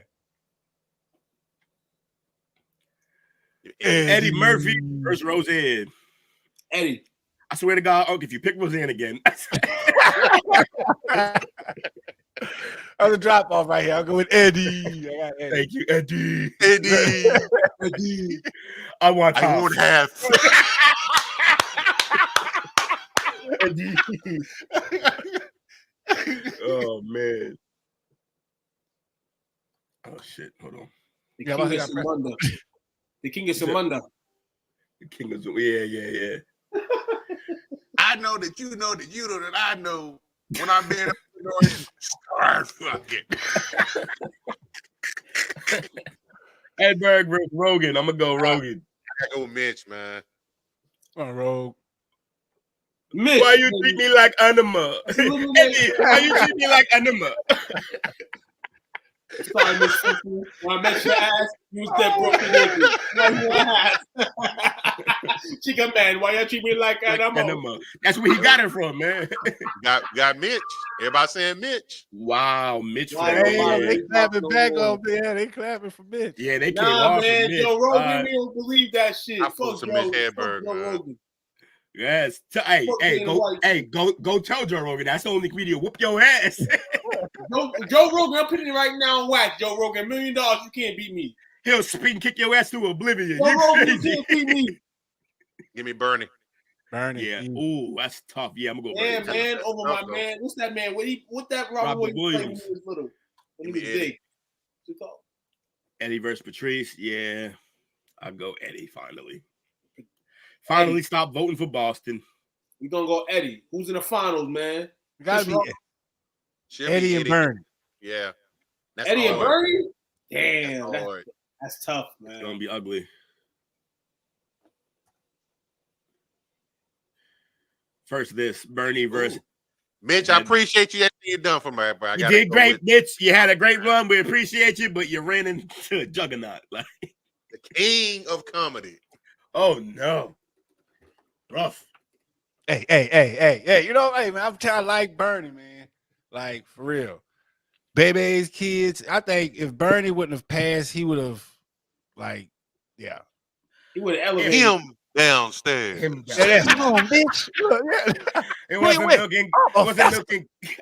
He wasn't milking cookies. He wasn't milking cookies. but hold on. We got Eddie way. Mike's Bernie. going Eddie. We got Tim a going Bernie. Bernie. Some of them a bitch. So who the crew going with? Oh, the crew. I think we all riding with that Bernie. Riding Bernie, man. Eddie's going in the toilet. Here's the thing, though. Like the single best stand-up comedy special between the two is Eddie got both of them. Yeah. Like Delirious and Raw are both probably better than anything that Bernie did, but Bernie's run just as I hate Black Pepper. Who? I hate the back and forth with his neck. the back and forth with nigga's neck. And worst of all, I hate black gums. Bernie never had to dress up besides himself. You know what I'm saying? Like he's black. He always was Bernie. You know, Eddie, you know, he had been other people, but you know what I'm saying? Like, I like Bernie. Yeah, I'm with Bernie. And then it gets ugly. Oh, I'm riding with Bernie all the way through, man. I feel you. Rest in peace. I got both going. Yes, rest in peace to both. Absolutely.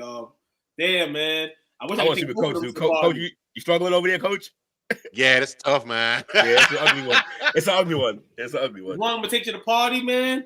But unfortunately, man, What's the slogan? My man got white HBO man. specials. I'm gonna go with Colin. I mean, he's Thomas the Tank Engine, for Pete's sake. I Thomas remember the that. Tank Engine. It used to be Thomas the Tank. My life. Ding, ding, ding, ding, ding, ding, ding, ding, ding, ding, ding, ding, ding, ding, ding, ding. Yes, sir. Thomas the Tank, baby. I grew up on, dog. Also, he had one of the most gangster comedy moments I ever seen. So the man, literally 2 months before September 11th, so none of us knew what was gonna happen. He put out a special, and in that special, he had a whole 10-minute bit shitting on airport security and how it's pointless. And then 2 months later, September 11th happens. Everybody thinks, oh my God, like, what is he going to do? He's got to take that bit down. He goes up and then basically says, so what the fuck was it for? They got through anyway. He was like, why did we have to go through all this shit at the airport if they still got he was like, so he just doubled down. Like, that's crazy. Nah. He made fun of September 11th. And Mr. Conductor in Reading Rainbow. Yes, he Yeah, was. yeah. Absolutely.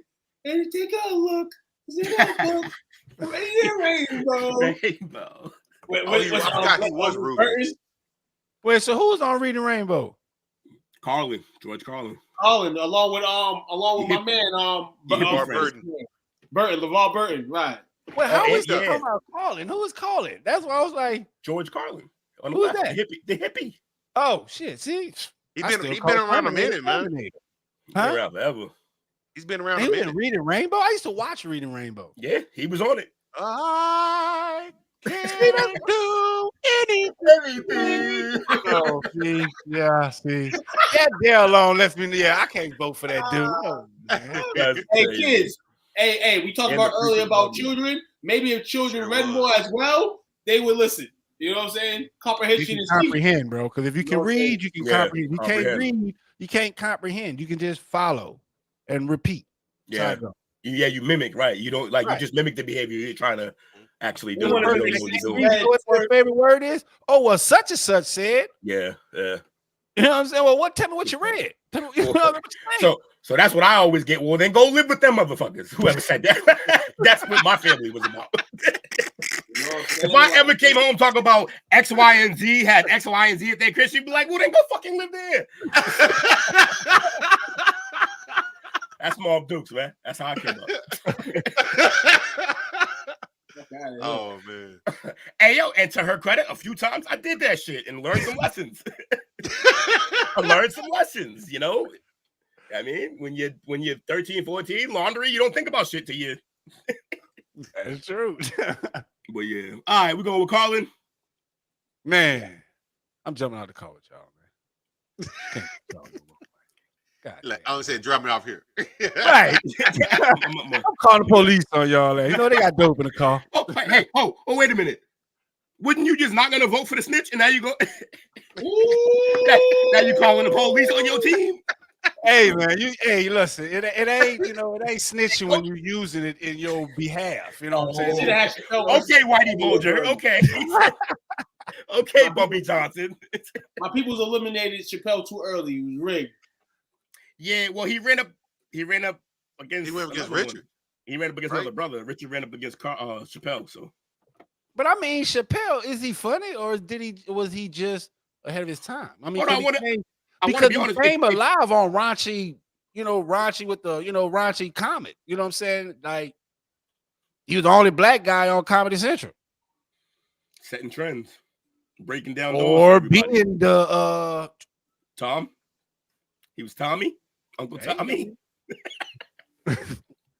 Tommy ain't got no job. Honorable mention, Ralphie. Yeah, Ralphie May for sure. Bernie Mac. And Mitch Hedberg for sure. Wait, who is George? How y'all have George Iglesias? Well, no Iglesias. Hey, I just know about it. How y'all ain't much have the dude that always cussing and man, I forgot the dude that's roasted. I forgot his name.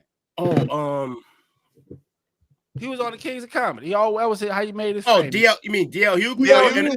Yeah. Hughley should have been on there. There's a whole bunch that could have made it that on there because they didn't even really do any of the new guys. Hughley stand up is not that funny to me.